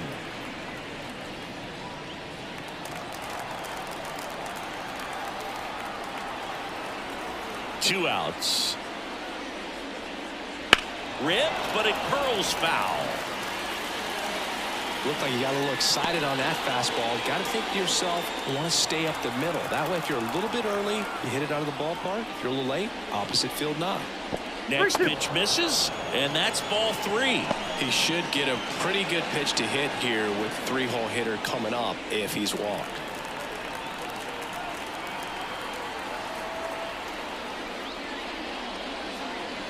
And a swing and a miss, and that's that. And the Braves go down quietly. Score holds at 4-3.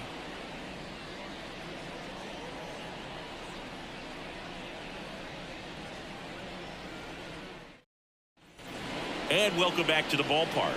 We head to the bottom of the 5th. And at the plate for Miami, Christopher Morel.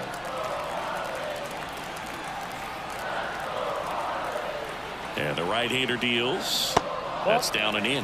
Movement in the Atlanta bullpen. Martin Perez getting ready to come in for manager Brian Snitker. Bummer also getting ready.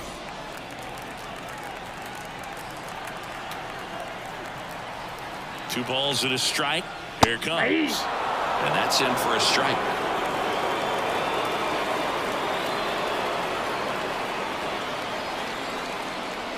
Swings through that one. It's a strikeout. He's locked in at the plate when he's using the whole field. He was out in front there. Just needs to let the ball travel a little more. His timing will be back on track. Good pitch for the strikeout.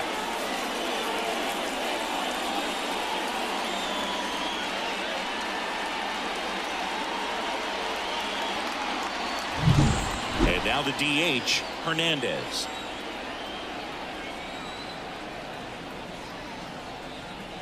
And another ball.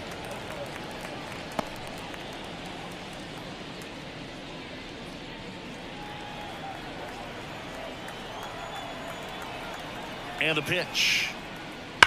On the ground, right side. Olsen takes it himself. Home half of the 5th inning, moving along. 2 quick outs. Second baseman, Xavier. So the batting order turns over. Xavier Edwards now at the plate.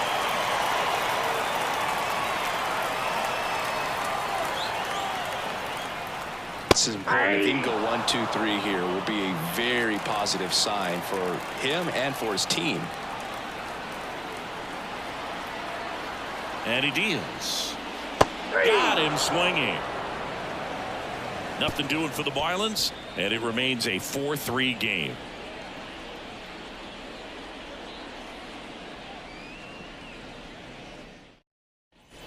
And we're back. Top of the 6th inning. And here is Ronald Acuna Jr.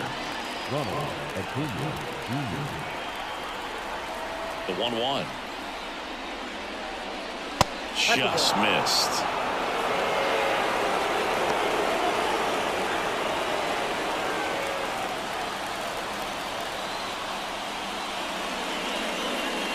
This one bashed to left center. On its way, and that one's out of here.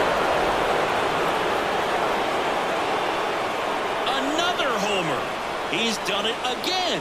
His 2nd homer of the game. It's 4-4. He absolutely feasts on right-handed pitching and devours that one for a homer. And you can see that's what he expects of himself at bat after at bat. He's that confident. Changeup up in the zone is a hitter's dream. It's a BP fastball, but you're playing in real time. Most times the pitcher's asking for a new baseball, just like right there.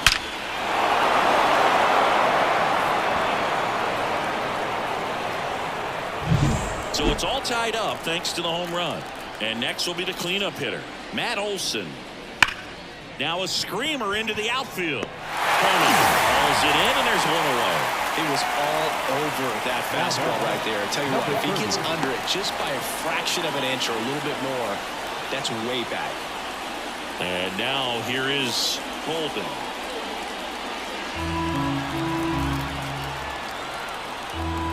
Tied at 4. In the air, left field, down the line. Stowers makes the catch for the out. 2 down. Now down. Third base, Austin. So 2 down now, and here is Austin Riley. All tied up, and we're in the top half of the 6th.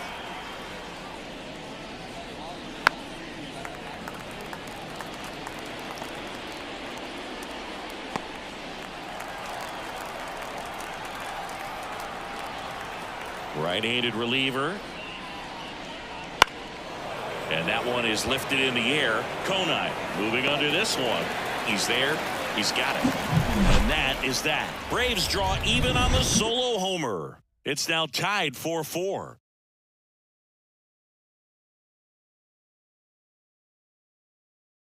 Back now for the bottom of the 6th, and there's a new pitcher on the mound, Martin Perez. He pitched yesterday, and we'll see him once again.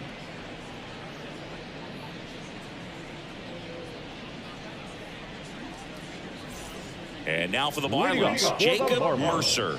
The center fielder, Jacob Mercer. Left-hand hitter waits. And another ball.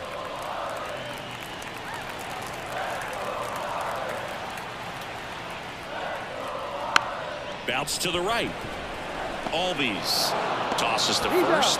And that's one out as they get the leadoff hitter in the 6th. Man, he looked a little tentative on that swing. Almost like he didn't get pitch recognition. And tried to slow his bat down just to make contact. I'd rather see a guy swing through it instead of making weak contact and putting it in play. Have another pitch where maybe he can drive out of the ballpark. Foul ball there.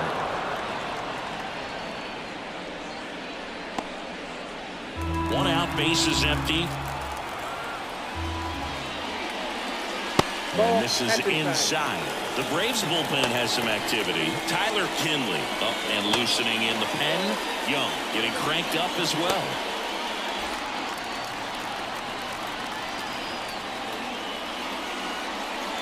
Goes down swinging for the strikeout. Couldn't hit the fastball at the knees. Now here's the cleanup hitter for Miami, Kyle Stowers.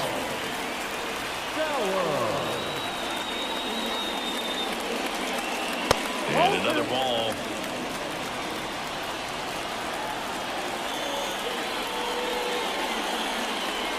And downstairs.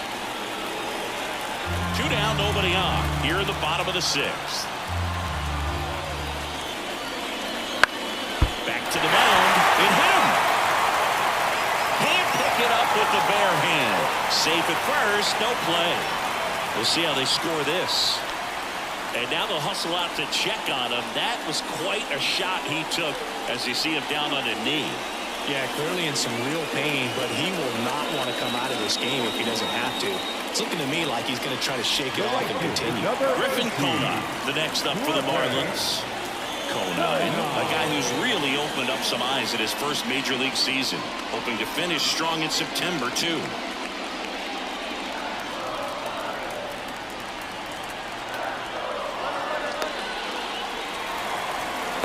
To second, and he's out. And that ends the inning.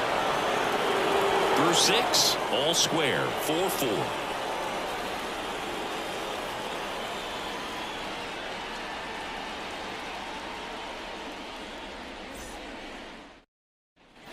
Back here at Lone Depot Park, new inning getting started. So here's the Braves designated hitter, Mike Yastrzemski.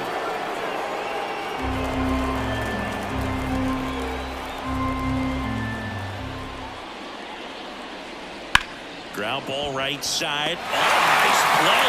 Throws from his knees. Low throw, and he can't take it out. Oh, that one right there had the looks of one of those plays of the week. Great diving stop, but he just couldn't set up to make a good throw. Maybe got a little too excited. He was probably feeling it as well, but either way, that's a tough play and a tough error. Michael Harris digs in now.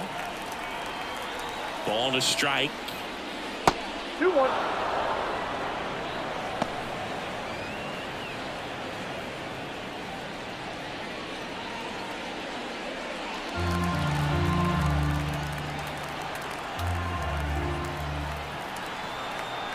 Runner takes off. Cut on and miss. 2 balls.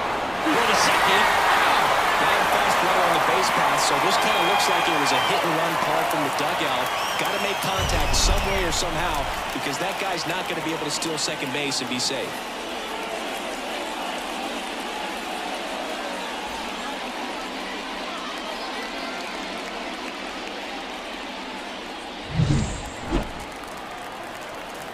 One down, base is empty.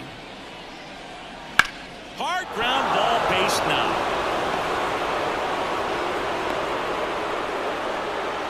Everything came together for him. Got the top of the ball a little bit, but not much. That was hit pretty hard through the infield, so I think he'll be happy with that swing. Definitely generated some good bat speed. One down, runner at first. And now it's going to be Ozzie Albies. The 2-1. Runner on the move. Swing and a miss. Throw. Save.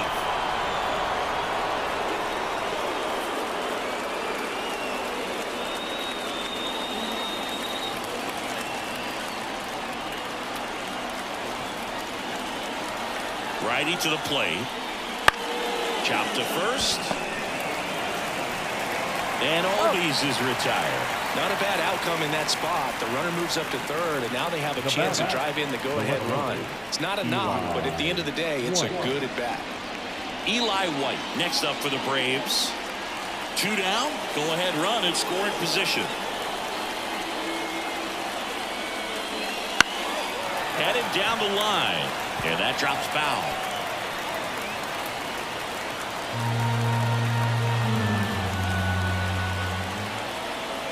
Two outs. Strike 3, got him swinging. And we stay tied as the inning ends. Sometimes he wears the emotion on the sleeve, but that's okay as long as he's getting results. And right there, thrilled with the punch out to get out of a jam.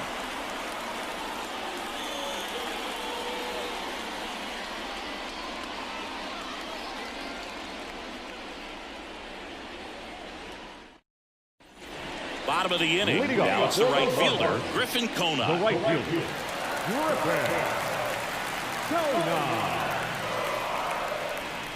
Bounced up the middle. Dubon gets it to first, and they get the leadoff hitter in the 7th. No, he didn't recognize changeup early enough. Got out front a little bit, rolled over on it, and beat it into the ground. Now it's the Marlins catcher, Agustin Ramirez.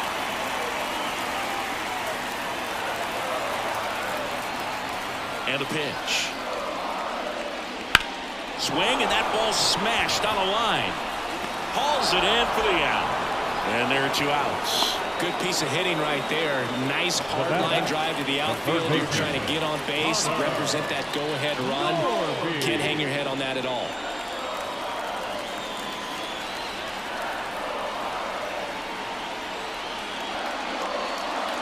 And another ball.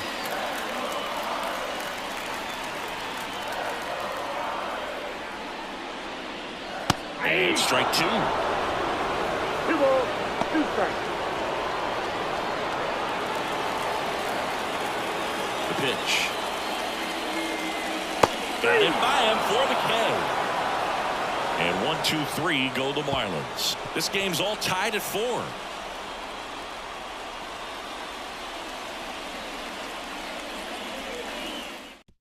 New pitcher for the Marlins, Tyler Phillips. And compared to a lot of other relievers, strikeouts have not been a big weapon for him this year, so the defense should be active.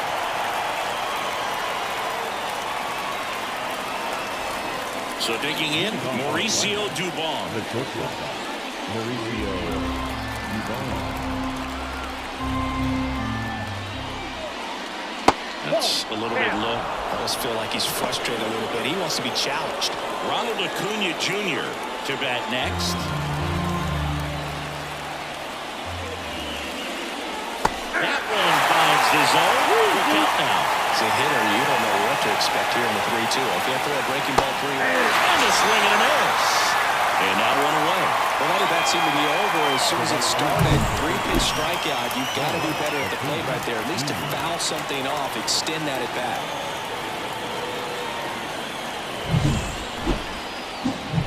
And here is Ronald Acuna Jr. He's got a couple homers already, so can he possibly do it again?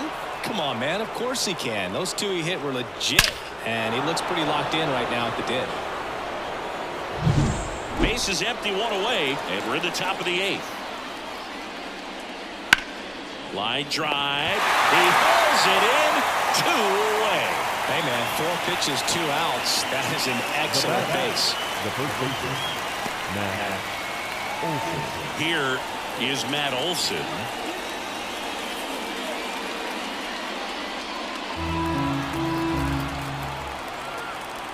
Left-hand batter waits.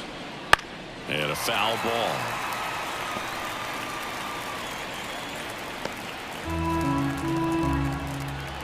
The line to kick the pitch. Way outside. 2 balls, 2 strikes. Miami's bullpen with some action. John King, a left-handed reliever, appears to be getting loose. All tied up here in the 2nd game of the series.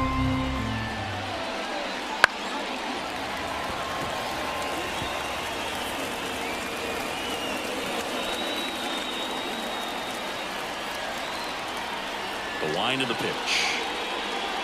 Still 2-2 after the foul ball.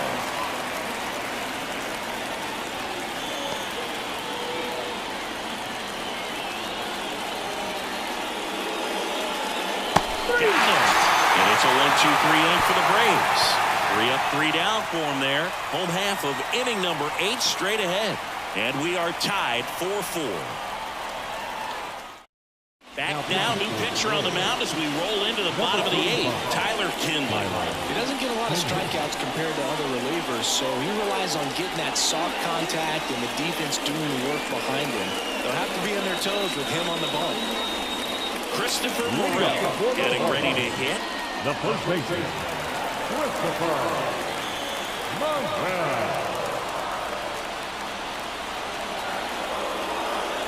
Tied at 4. Ripped to first, caught. Man, that could have been a big swing in this game. Just unlucky at a really unfortunate time right there.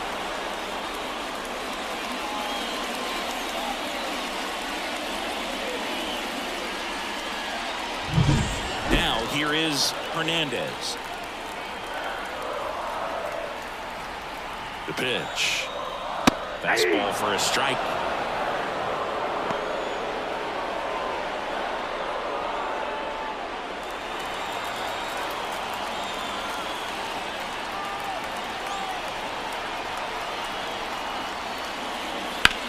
Swing and a drive, deep right field. That one's back there. And gone!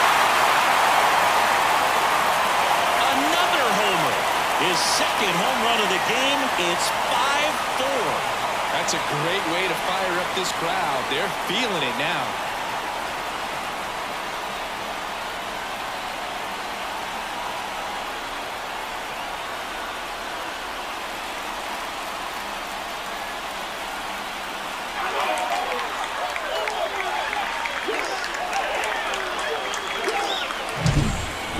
The odds are in your favor if you keep that breaking ball down. That time, he got punished for it.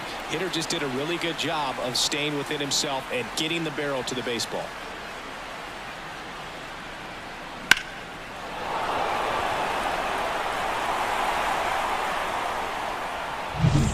So the lineup flips over.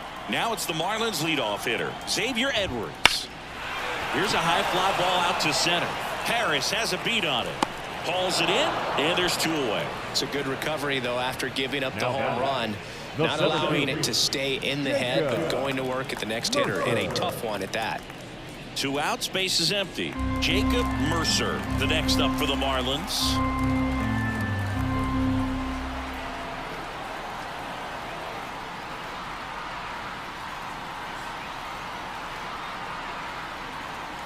The pitch timer expired before he started his windup, so that's a ball. That must be incredibly frustrating for the pitcher, but this is all about creating more action and speeding up the game, and it's working. To first, that's the 3rd out, inning over. 1 for the Marlins on the solo shot. Last chance coming up here for the Braves.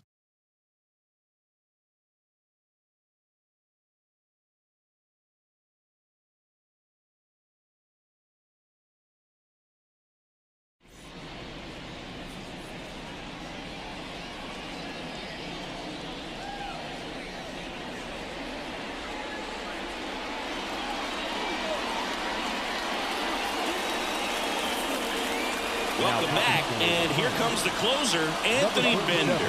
I think closer has to be one of the toughest jobs in baseball, and we see a pretty high turnover rate because of it. Every outing seems to be high pressure, this one included. We'll see if he can wrap up the win and get himself a save. That one lifted to left. Makes the grab, 1 away.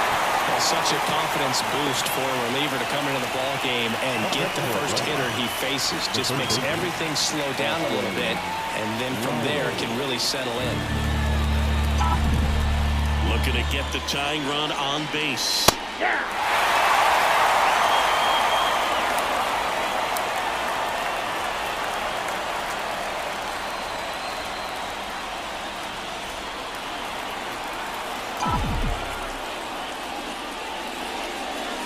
And there's a ball. 2 strikes.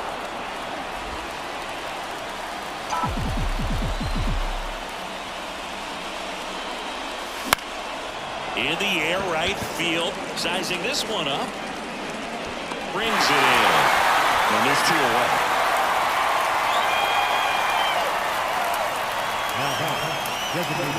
The Braves down to their last out. So now to the plate for Atlanta, Mike Yastrzemski. And a pitch. Falling behind 2-1. Trying to close out a 1-run lead here at the top of the 9th. That one not close. And now 3-1. Big pitch coming right here. Last thing he wants to do is put the tying run on base, but he can't groove one either. Next offering is in for a strike. Oh boy, that was the pitch. 3-1. You want to be really aggressive on the fastball. Popped up. And he's got it. Ball game. And the Marlins even this series up in a game apiece. Well, Luke, 4 games wasn't too long of a losing streak, but they're definitely happy to be back in the win column. Now you can turn things around, get on the right track, and probably start a winning streak from here. Close one here today, and your final 5-4. For Chris Singleton and our entire outstanding crew here at MLB The Show, I'm John Shambu. Thanks for joining us.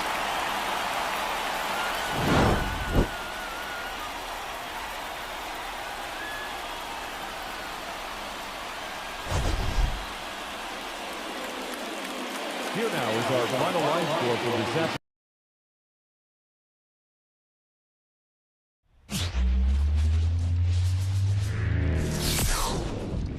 Here in Miami, Lone Depot Park, the show has an NL East matchup. The Atlanta Braves taking on the Miami Marlins. John Shambi with you alongside Chris Singleton. Yet here we go, Singy. Time is running out and the stage is set for two teams with everything to play for. Yeah, these are the moments at the ballpark we look forward to most. Two teams jockeying for postseason positioning with no guarantee both teams qualify. So it's turned into a battle claiming these last few postseason spots. There's a lot on the line in this one. So just about set now. And on the mound in this one, Yuri Perez. And Singy, we were talking earlier about how he's doing a great job navigating through tough spots. I've just been so impressed with when it seems like there's more pressure, he's more calm and settles in. He's done an incredible job with runners in scoring position. Most guys, they get a little tight, they start to aim the baseball, but for some reason, he gets looser, the ball comes out of his hand with more life, and he's able to wiggle off the hook of tough situations and get his team back in the dugout.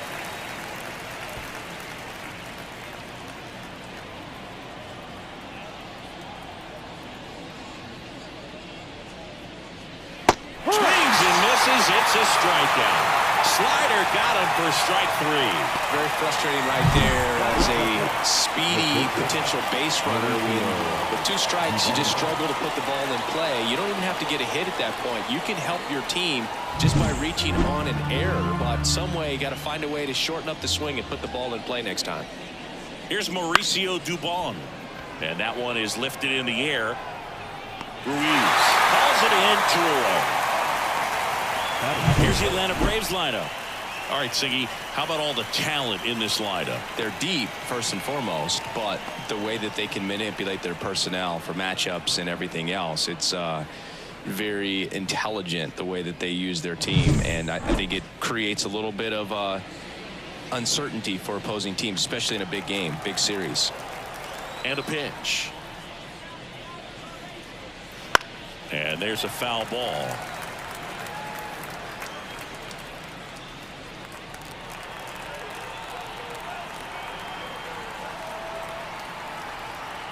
Right-hander kicks, deals. And down on strikes he goes. And it's a 3-up, 3-down inning. And the Braves go down quietly. And now the Marlins will have a crack at things. No score. It's Major League Baseball on the show.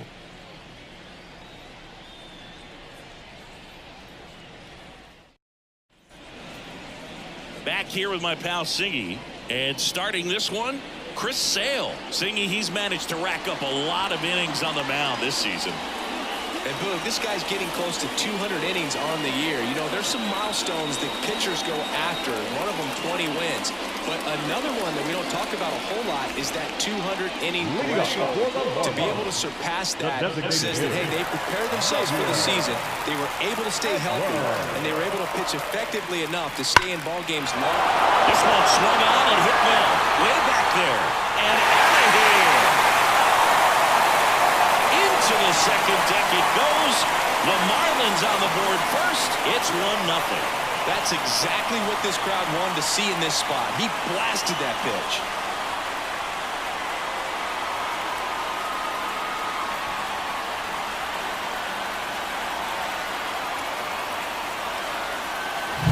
Anytime you have a pitch down the middle of the plate, the percentages go up for the hitter to do damage, even if it's a pretty good sinker like that one. Nice piece of hitting there at the plate. And at the plate for Miami, Yuri Ruiz. Ball inside. Just missed. Always exciting to see a leadoff home run in an inning. Kind of gets the offense fired up, and you start to expect a big inning. Nobody on, nobody out with a run in here in the rubber match of this 3-game series.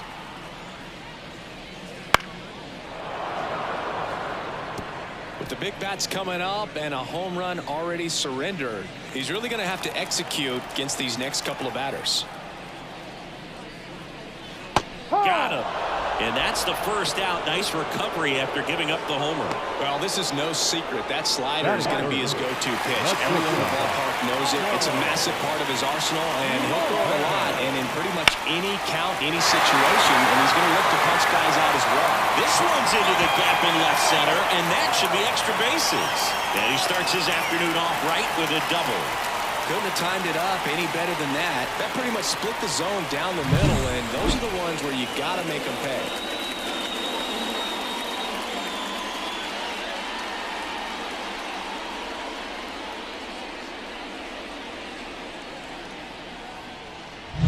So, man aboard, Kyle Stowers, the next up for the Marlins.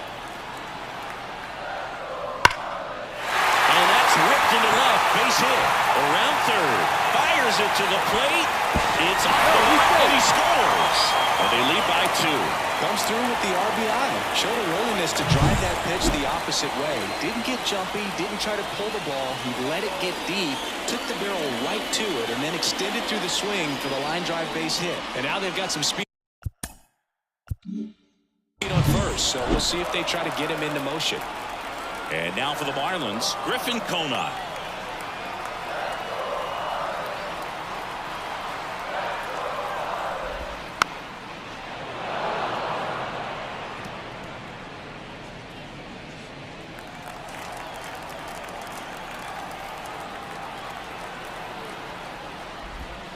Swings and misses. Slider got him for strike 3. Well, Boog, it becomes pretty difficult as a teammate when a guy's struggling like this. You don't know if you want to go up and tell him to keep swinging it or if you want to give him his space, what exactly he needs. But right now, it's clearly a struggle for him, and you're just hoping that somehow, some way it'll click, and he can get out of this as quickly as possible. Now here is Agustin Ramirez. 2 runs across in the inning here in the 3rd and final game of the series. Swing and a fly ball in the air out towards right center field. It gets down, a base hit. Coming home. Relay throw home. And he's out. Up, down, and that ends the inning. Textbook defensive execution right there. Outfielder hits the cutoff man. Relay throw to the plate. A perfect strike and a great way to end the inning.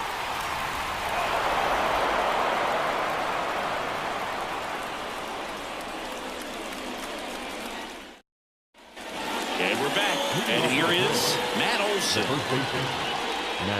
Well, after scoring runs, this is where you're looking for that shutdown inning. Get that hot team back in there to swing the bats. Kicks and fires. Ball, and a curve misses outside. 3 balls, 1 strike.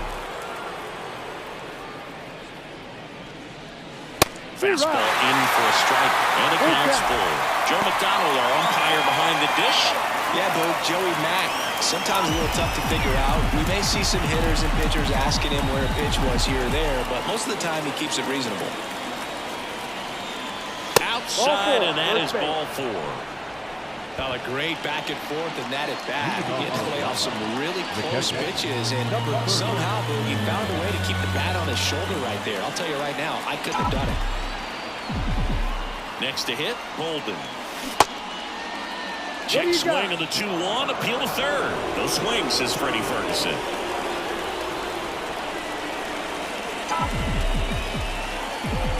The pitch. And ball 4, 2 aboard. Pretty easy walk right there. Last pitch wasn't even much to think about. Here's Austin Riley. Here's a 1-1. Double play ball to second. There's one. Plenty of time at first. That's a double play. Sometimes double plays get turned so quickly that you don't really get to appreciate all of the finer details of how these guys execute them. Right there, really nice footwork, and a good feed to second was the key to pulling it off. Here comes Mike Yastrzemski to the plate.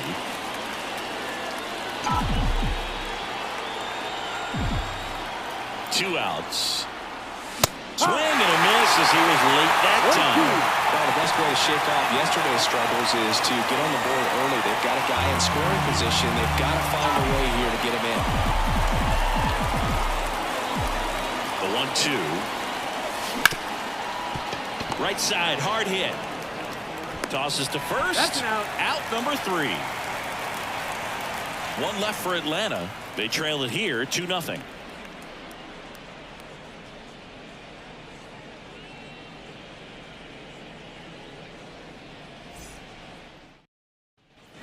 And welcome back to the Leading up for the ballpark. And now the Marlins, first baseman, the first Hernandez. baseman, number 64.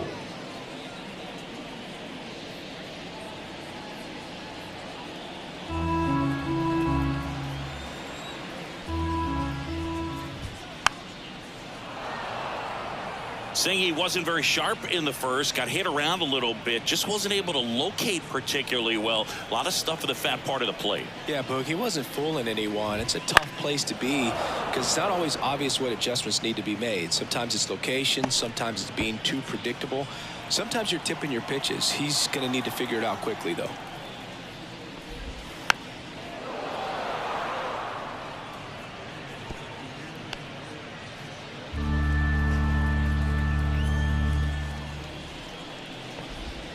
Close, but call the ball. And the count is even 2-2. Really close pitch down around the knees there, and you could see him asking where it missed. Probably doesn't agree, but it appears he's ready to move on to the next pitch. Bolden makes the catch, and there's one gone. Batting in, the second baseman, number 46. And now the rookie second baseman. One out, bases empty. And he bunts, but that's a foul ball.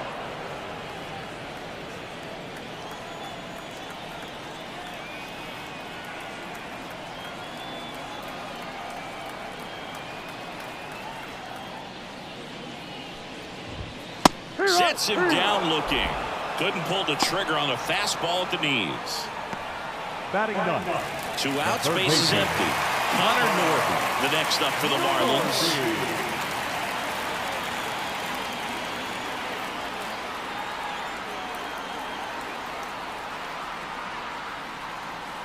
The wind of the pitch.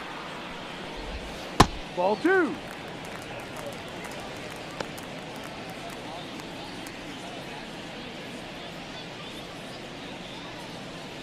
Two outs, bases empty. Swing and a miss. It's 2-2. I think he was sitting off speed there.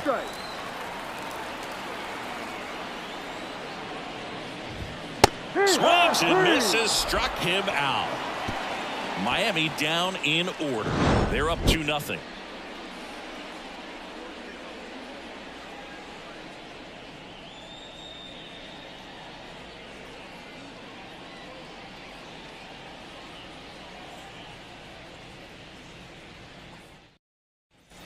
Back here in Miami, now it's going to be Michael Harris. Boog, this guy's just a tremendously talented center fielder. Gold Glove caliber type out there. Offensively, he can do some things, but also has some streakiness as well. I think the key is just trying to find a way for him to be consistent day in and day out. He saves runs in the outfield, so that's going to buy him more time to work things out at the dish. That one lifted to left on his way in. Makes the grab on the run. And there's one down. The second baseman, Ozzie Albies up to the plate.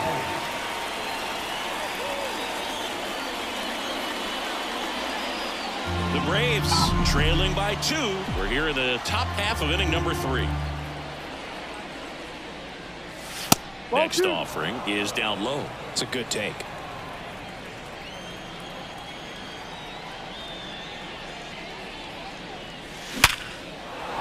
And a seed into center. That's a base hit. So that will bring up the top of the order with one away. Well, a swing like that can help you come out of this struggle. We saw the numbers coming into the ball game. What all he's trying to do at this point is help his team win. So the batting order turns over. Now the left fielder, Eli White. And the right-hander deals. And there's a ball.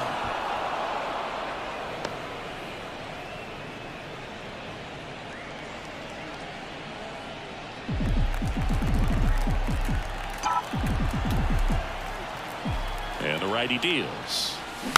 That one fouled off.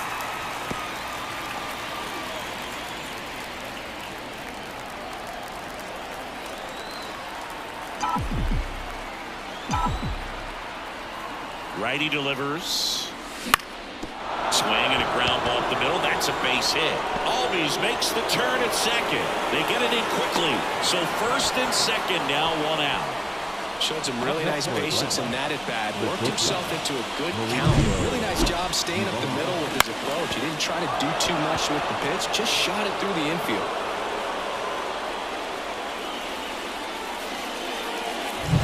First and second, one out. And now, Mauricio Dubon. That one missed. Well, all eyes on the double play ball in this spot. No better way to get out of this inning.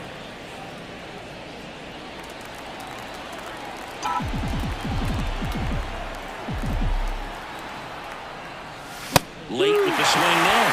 I guess you throw it that hard, you can get away with locations like that right down the middle. But I still think it's a dangerous pitch. Don't want to do it again.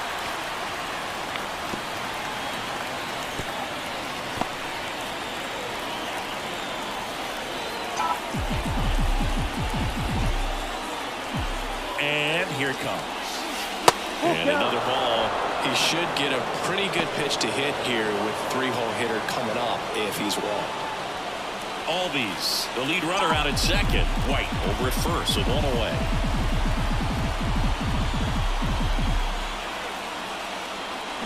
Ground ball right side, could be two. To second for one. Return throw to first, got him. Double play, and that'll do it. So no runs on 2 base hits. No errors, and 1 left on base. We move on to the bottom of inning number 3.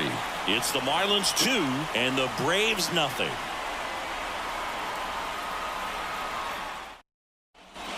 As we go to the last of the third. And now, Xavier Edwards. He's someone that you might not describe as having elite level speed, but he can absolutely move, and it is a factor in his game. Right through there for his strike. Well, this guy's definitely a plus runner, but what I love about him is that he goes all out every single time, never takes a break. It's guys like that, even though they don't have the elite speed, the fact that they're consistent with it, they make moves on the base paths. Sharp grounder, that's through for a base hit. Man aboard on the leadoff single. Well, patience and discipline paid off right there as he got into an advantage count. Couldn't get any air under it, but he smoked that ball back up the middle. Timing was just perfect. Got great wood on it, and there's just no chance for the infielders with how hard he hit it. There's a swing and a drive, and no one can get there. Around third. He'll score. It's 3-0. He was all over that one. Put a pretty good jolt into that one. Great swing, nice balance and weight transfer, and he got it to drop in out there in the deep part of the field.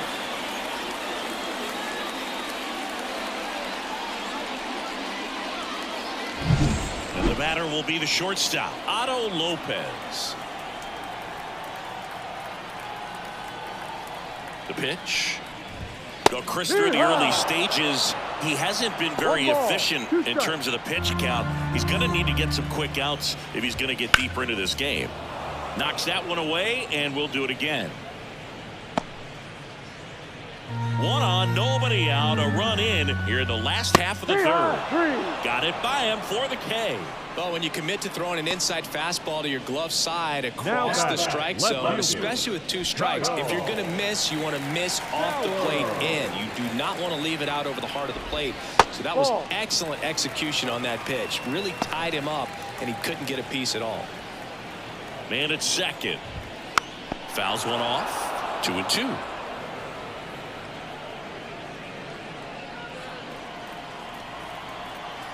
Sale ready.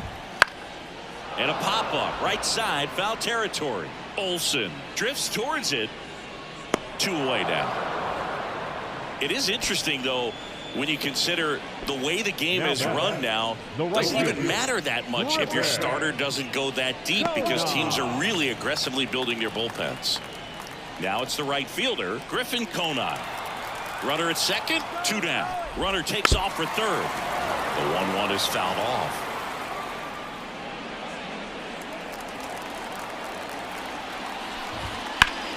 Stays alive.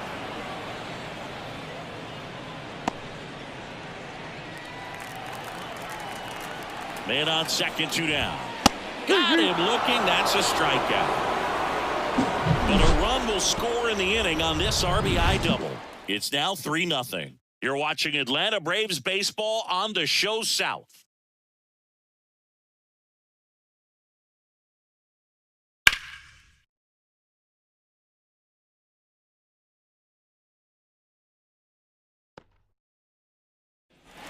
As we go to the top of the fourth. And now it's Ronald Acuna Jr.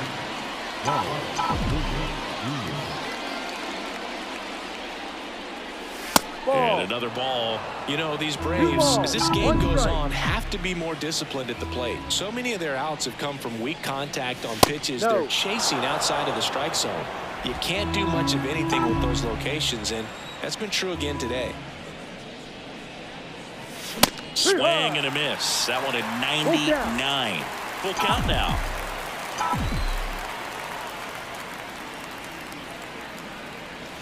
Swings and misses on the fastball up in the zone for the strikeout. Man, there was no deviating from the fastball right there. He just kept coming after him with it. Here it is. Hit it if you can. And he just couldn't find a way to put it in play. Swung on, belted. That one carried. And it is gone. He leaves the yard to right. His 23rd of the year, and they've got their first run. It's 3-1.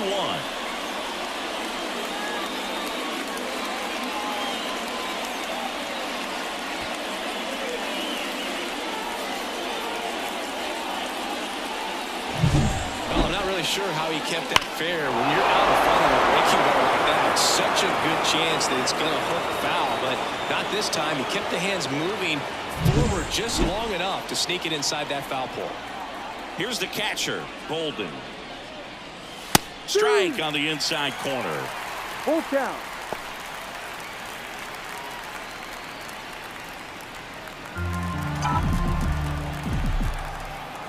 One down, base is empty. Fly ball down the line. Stowers sizes this one up. He's got it, and there's two away. It's a good recovery, though, after giving up the home run. Not allowing it to stay in the head, but going to work at the next hitter, and a tough one at that. So up next, Austin Riley. And another ball. The Braves down by a pair. Top half of inning number 4. And misses inside. Boog, he never moved because he never had time to. But that kind of velocity, you'd prefer that pitcher work away. Chopper right side. And that'll do it. But not before they're able to draw closer with this blast. And this is now a 3-1 ball game. You're watching Major League Baseball exclusively on the Show.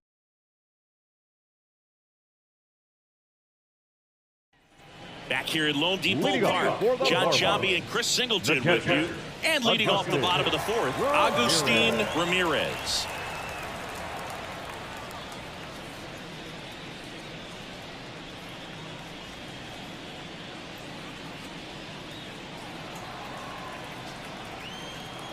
And a pitch. Ground ball left side, and it goes just foul.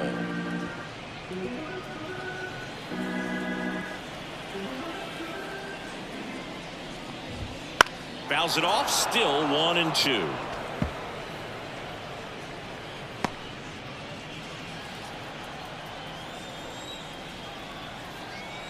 The wind and the pitch. Swung on, popped up left side. Riley makes the grab, one away. Now batting, number 64. And up next for Miami, Hernandez. He's got pop, which is a little sneaky because he's so comfortable with taking his base hits to the opposite field, but he can jump you if you make a mistake.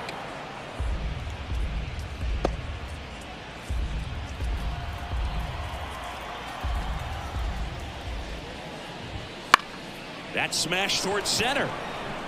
And a base hit. So they get a man aboard with a 1-out single.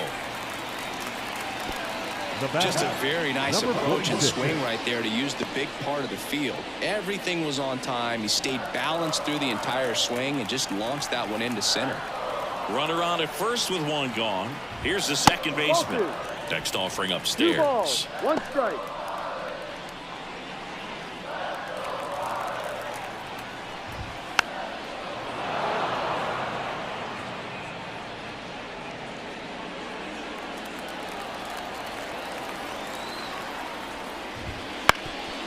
Up the middle, Albies takes it to the bag. That's one. What a double play that was. Inning over. No runs, 1 hit, no errors, and no one left. We're headed to the 5th. It's the Marlins 3 and the Braves 1.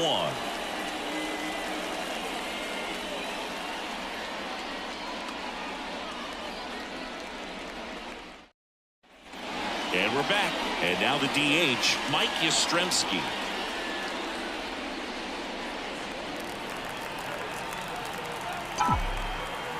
The wind of the pitch. Ground ball right side, and that chance handled. And the leadoff man set down in their half of the 5th. The batter, the center fielder, Michael Harris. Michael Harris next up for the Braves. One down, base is empty. That one fouled off, 2-2.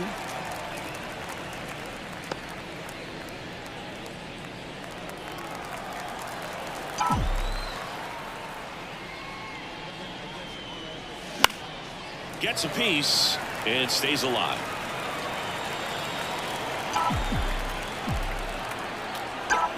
Righty to the plate. In the air, left field, Stowers under it. He makes the catch, and there's 2 down. The batter number 1, second baseman, Ozzie. Here is Ozzie Albies up to hit. The pitch. So a foul ball makes it 1-2.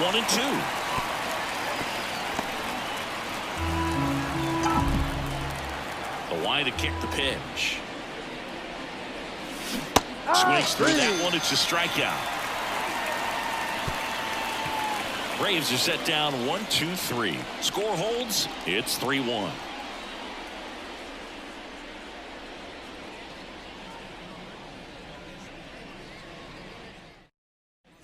Bottom of the inning. Now the third baseman, Connor Norby. On the ground to the left. And he picks it up and he'll put it in his pocket.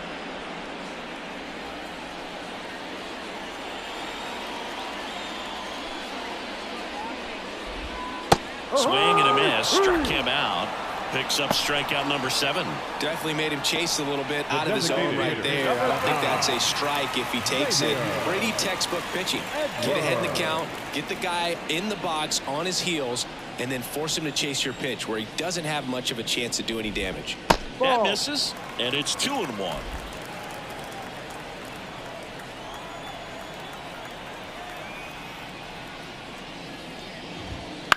That to right.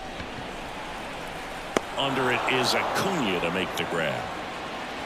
The center fielder, number 27, Esteury. 2 outs, base is empty.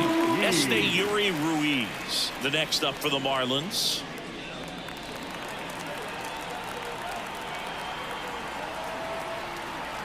Two down, nobody on.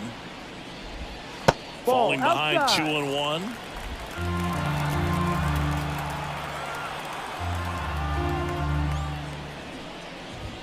Inside, just missed. A rare 3-ball count here. He's been throwing strikes all day. Got to be ready to hit if you're in the box. Swing and a ball lifted left field.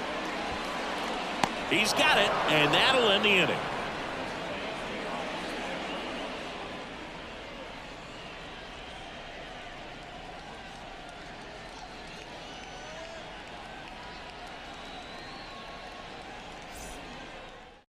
So the Marlins go with a new arm, number 67.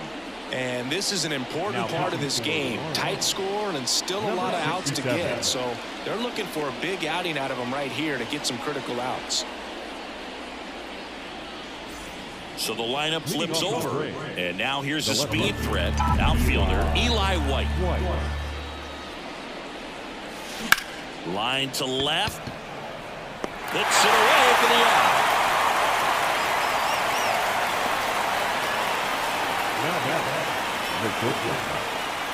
So now to the plate for Atlanta, Mauricio Dubon. Base is empty, one away, and we're in the top half of the sixth. This with a changeup, and the count 2-1. Meanwhile, activity in the bullpen. Andrew Nardi appears to be getting loose. Phillips also getting ready. 2-1 now. Late on that fastball.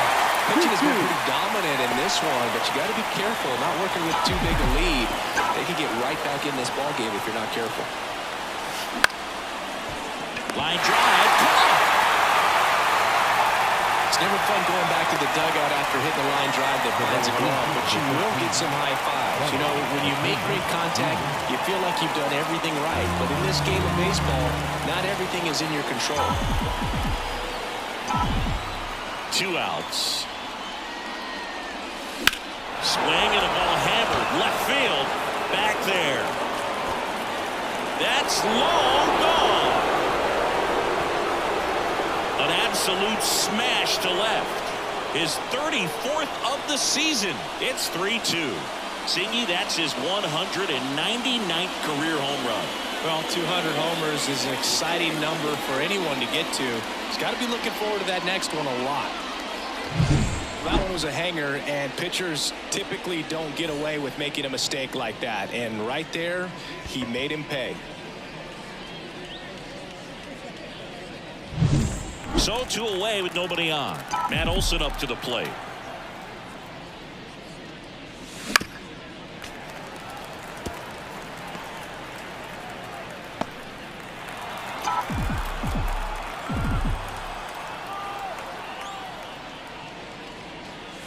And another ball. Golden in the on deck circle.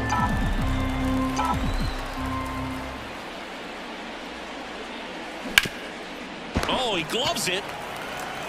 And they get the out. 1 scores in the inning coming on this solo home run. It's now a 3-2 ball game.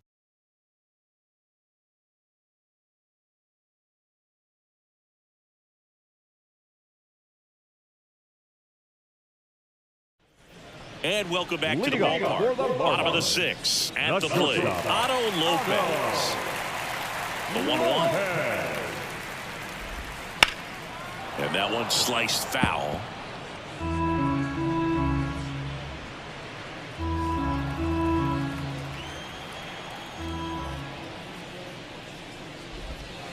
Not even close there.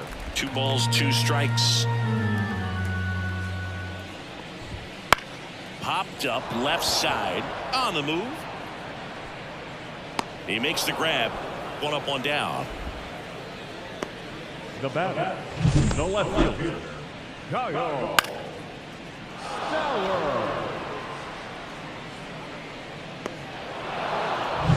Kyle Stowers, the next up for the Marlins.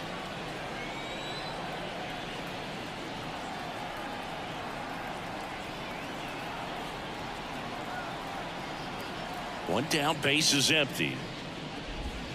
That misses, and it's 2-1.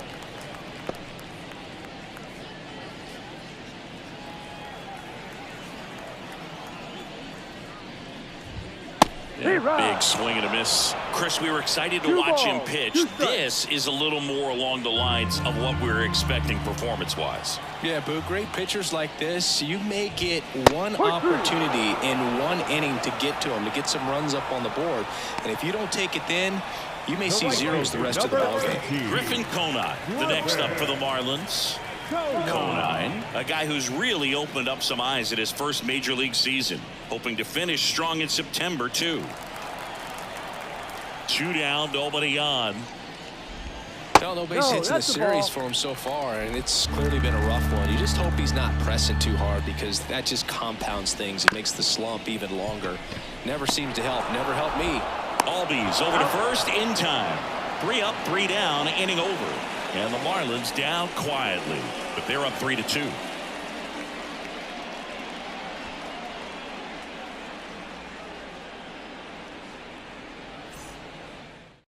Andrew Nardi gets the ball now. These are the spots relievers really make a name for themselves. Late and close. There's not much margin for error, but at the same time, there's a reason they're put in these situations.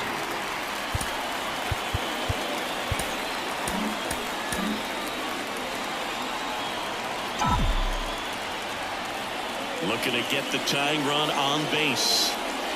And another ball.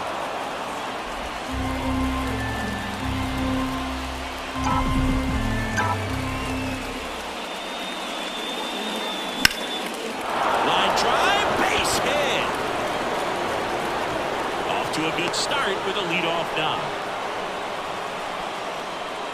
Always feels amazing getting a job done when the team needs you to come through. It's just bigger than your own individual stats. High fastball, even a little above the zone, but such a good job of staying tall on the backside, getting that barrel there to meet it just in time. I'll tell you what, it's not easy to do. Now here is Austin Riley. Up and in, 2-1. If you're a base runner, you got to stay dialed in here. Look for anything in the dirt. Try your best to get in the scoring position.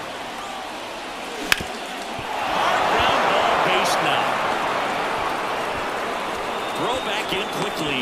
First and second now with nobody out. Well, that was an important at-bat in this game, so great job there stepping up to the challenge. Timing on the swing was good, able to shoot the ball up the middle. Didn't square it up as much as he probably would have liked, but that's a good approach paying off. Now a pretty big at-bat coming up with a chance to even this ball game up. Mike Yastrzemski up here. Ball to strike. Now he can't squeeze it behind the plate, but no advance from the runners.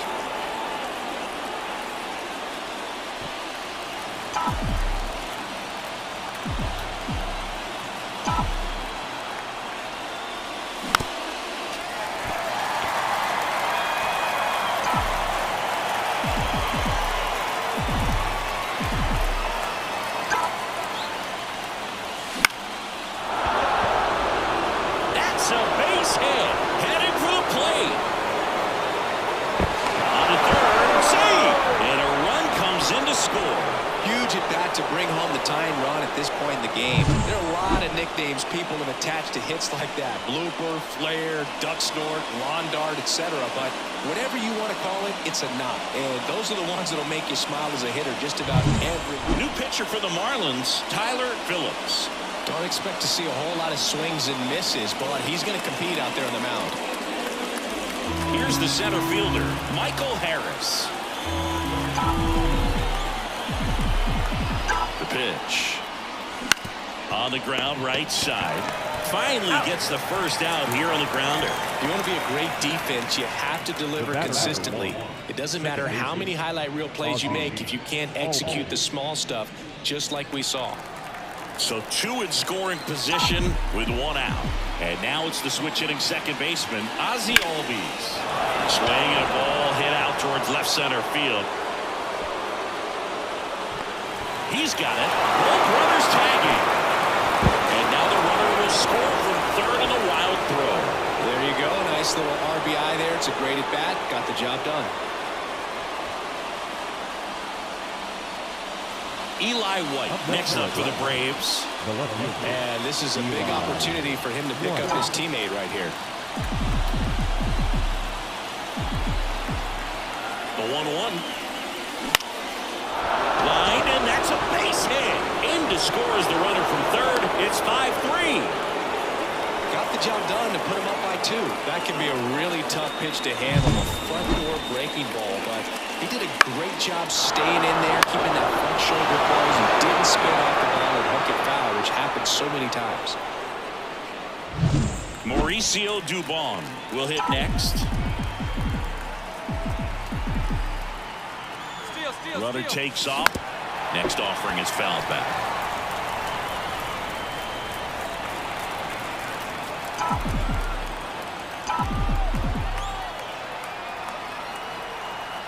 Runner on the go again. Foul off the plate. They'll do it again. Already 3 runs across in the frame here in the top half of inning number 7. Rudder goes again. And he hits a ground ball right side. And foul ball.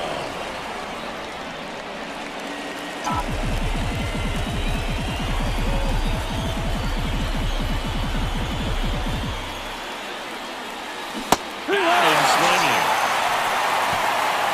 3 runs on 4 hits, no errors, and 1 left on. 7th inning stretch time. It's the Braves 5 and the Marlins 3.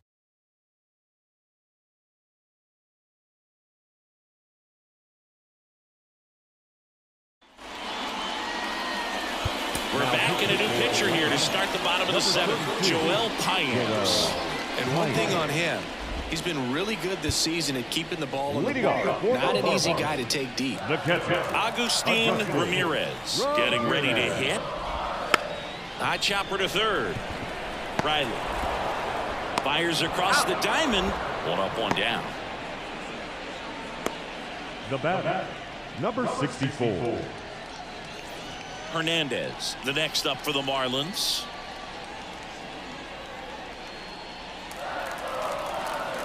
And a pitch. Hammers that one deep left field and forget it.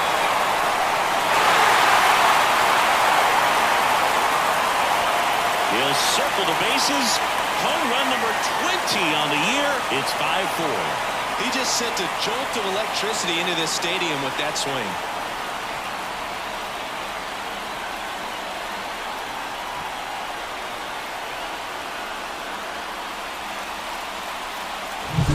Looks like this guy was looking out over the plate, but he was ready to turn on the inside fastball. So direct to the pitch, absolutely blasted out of this ballpark.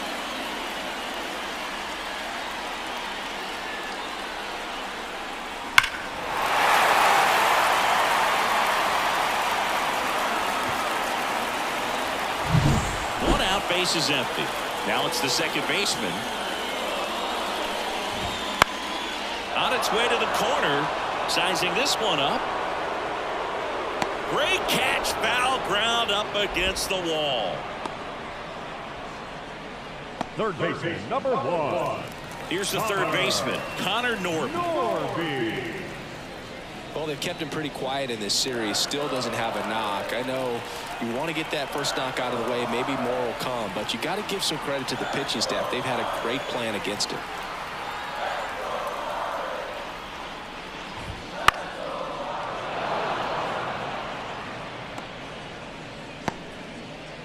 Trying to hold a 1-run lead here at the bottom of the 7th.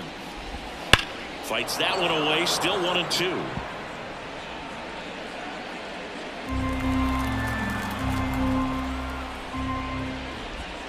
Swing and a miss, struck him out. Slider got him for strike 3. Marlins get a bit closer on this homer. And the home team down a run. You're watching Major League Baseball on The Show.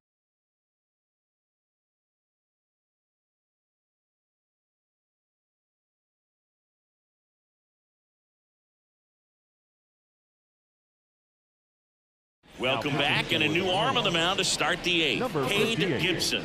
And he's been hit pretty hard at times this year, so he's looking for better. Right now, giving up more than a hit per inning. Well, 1-run game, and now here is Ronald Acuna Jr. And another ball. You know, these Braves do a good job of simply getting the bat on the ball in this game, and the numbers back that up. They've done a great job finding holes in the defense. Exactly half of their hits have come off the bat less than 90 miles per hour. So the ball isn't exactly jumping off the lumber, but they're finding a way to make it work. Liner at second. Nothing you can do about those as a hitter. Even though you know that, they still drive you absolutely crazy. And now Matt Olson up to hit.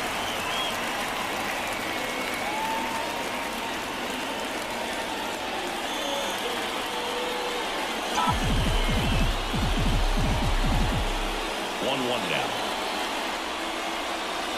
Gets him to chase after that one.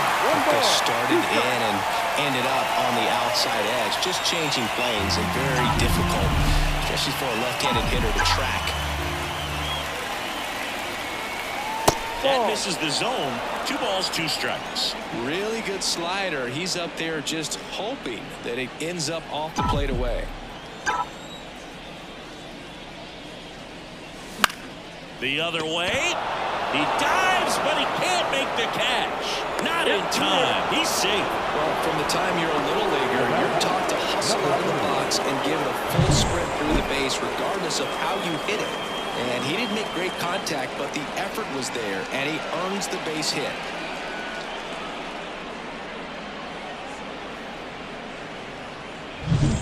Man at first with 1 gone. And now the catcher comes up to him. Holden. Left-hand batter waits. Ripped to third and caught.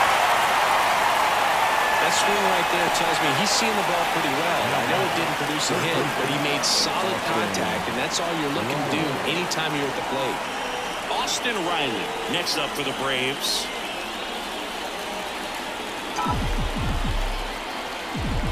Two outs. Fouls one off. 2-2.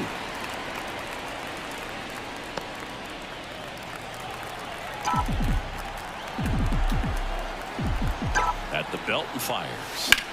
Hot shot to first base, and he snags it to end the inning. Braves strand 1 as they hold on to a 5-4 lead.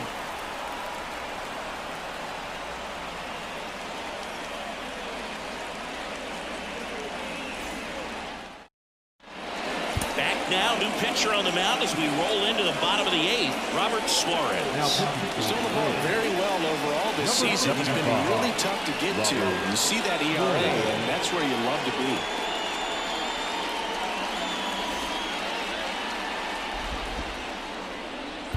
Back to the top of the Miami order. Xavier Edwards now at the plate. Next offer in there for a strike. That's strike 2. Trying to keep good speed off the bases.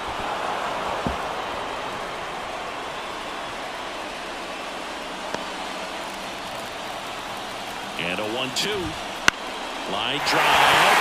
And there's a base hit. So a man on base to start the inning.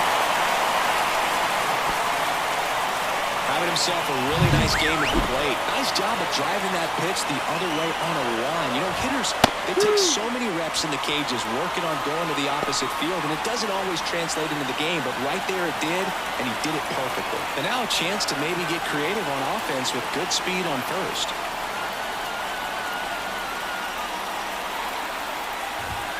Next offering misses. 2-2. This is one of those situations the infielders have to pre-plan and understand that the ball's got to be hit extremely hard right at them if they're going to have a chance to go for another play. And Acuna able to make the grab. And there's 1 down. The batter number 6. Shortstop, Otto.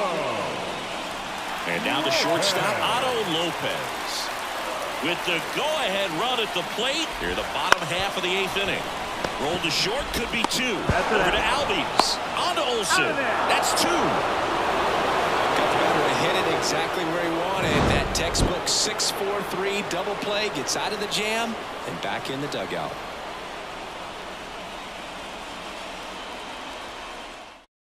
We're back. It's the top of the 9th. And there's a new pitcher on the mound. John King. Just trying to keep this one close here, and this is where a bullpen can give their players a chance to fight back into the game. Well, 1-run game.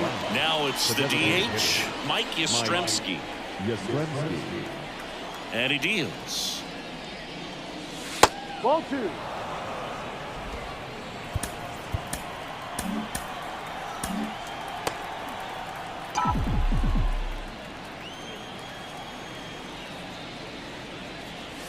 Pitch is in there. That is strike 2.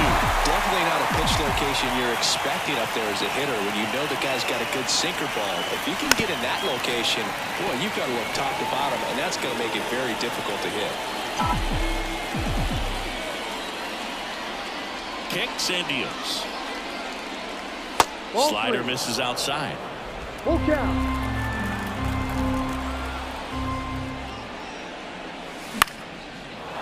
drive, base hit. And the leadoff man aboard.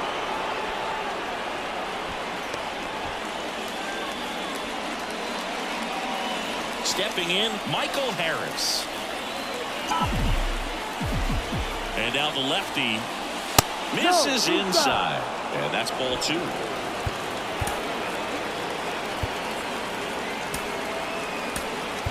Making a move at first. Entering as the pinch runner, Jorge Mateo. Here comes a pitch. Runner on the move. Pitch in for a strike. Safe at second, and that was not close. Well, it seems like 90 feet is such a big deal in a tight one-run game like this one. Maybe it's a little bit risky, but they felt good about it, and it paid off. Let's see if they can turn this into a big run. One-run game here in the top of the 9th. Hard hit left side. Throws across the diamond. Now one gone in the 9th. The batter number 1, second baseman, Ozzie Albies. And next for Atlanta, Ozzie Albies. Here's the pitch. Runner on the move. Swing and a miss. One ball. Throw to third, and he's out. Well, I can see he had a big lead out there at second base, so it wasn't a shock when he took off. But trying to steal third right there, it's kind of risky, man. You're already in scoring position, so you've got to make sure that you can make it there safely. That wasn't the case.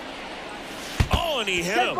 He had 2 strikes on him, and he hit him. Our biggest concern, other than injury, after a moment like that, is just how the pitcher will respond. You know, sometimes a guy will lose confidence in a pitch when he's hit somebody. Kicks and fires. He swings and fouls one off.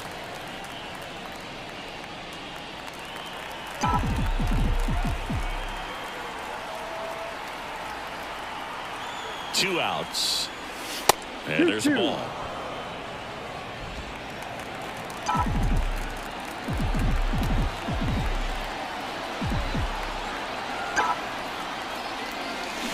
Drilled out towards left center field. That's well struck. And that should be extra bases. Ozzie flying around third. He will score, and it's 6-4. No, that was a circus-type play right there. First it started with a bad angle, and then needing to jump to try to get up and make the catch. Just a bad look all the way around. And in scoring position with 2 away. Mauricio Dubon digs in now. The pitch. Check swing, tried to hold up, now an appeal to first. No swing, he held up. Carl Dixon with the call there. The pitch. Wouldn't chase that time. Ronald Acuna Jr. next to bat for the Braves.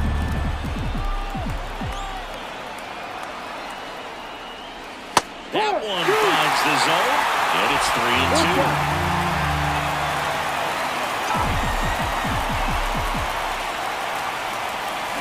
To the right side, and that one handled. Sends it to first, and the inning is over. The Braves add 1 on the RBI double. It's now a 6-4 ball game. You're dialed into the show.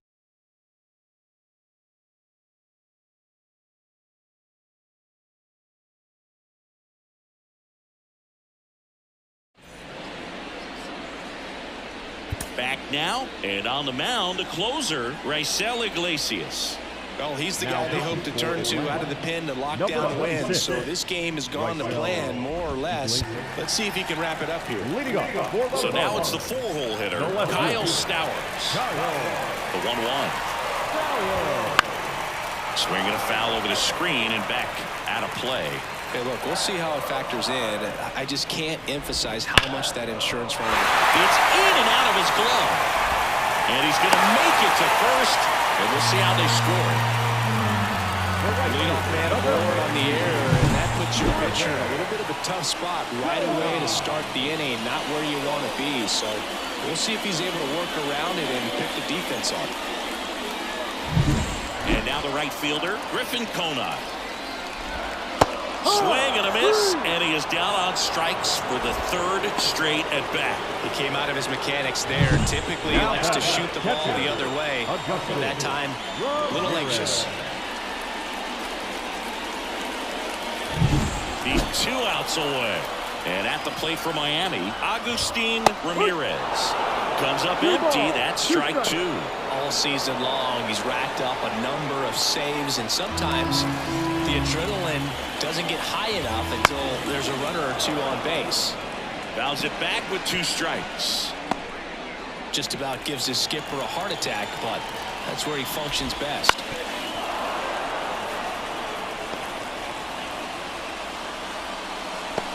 With the tying run at the plate here in the last half of inning number 9.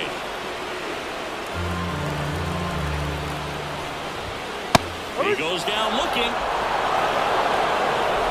big strikeout right there, and maybe a little controversial with the call. I think he got a little bit of favor on the mound, no question about it. It's not exactly what you want to see in a big spot like that, and I'm sure there's some chirping going on from the dugout, making it clear that wasn't his best call behind the plate today. He's got it.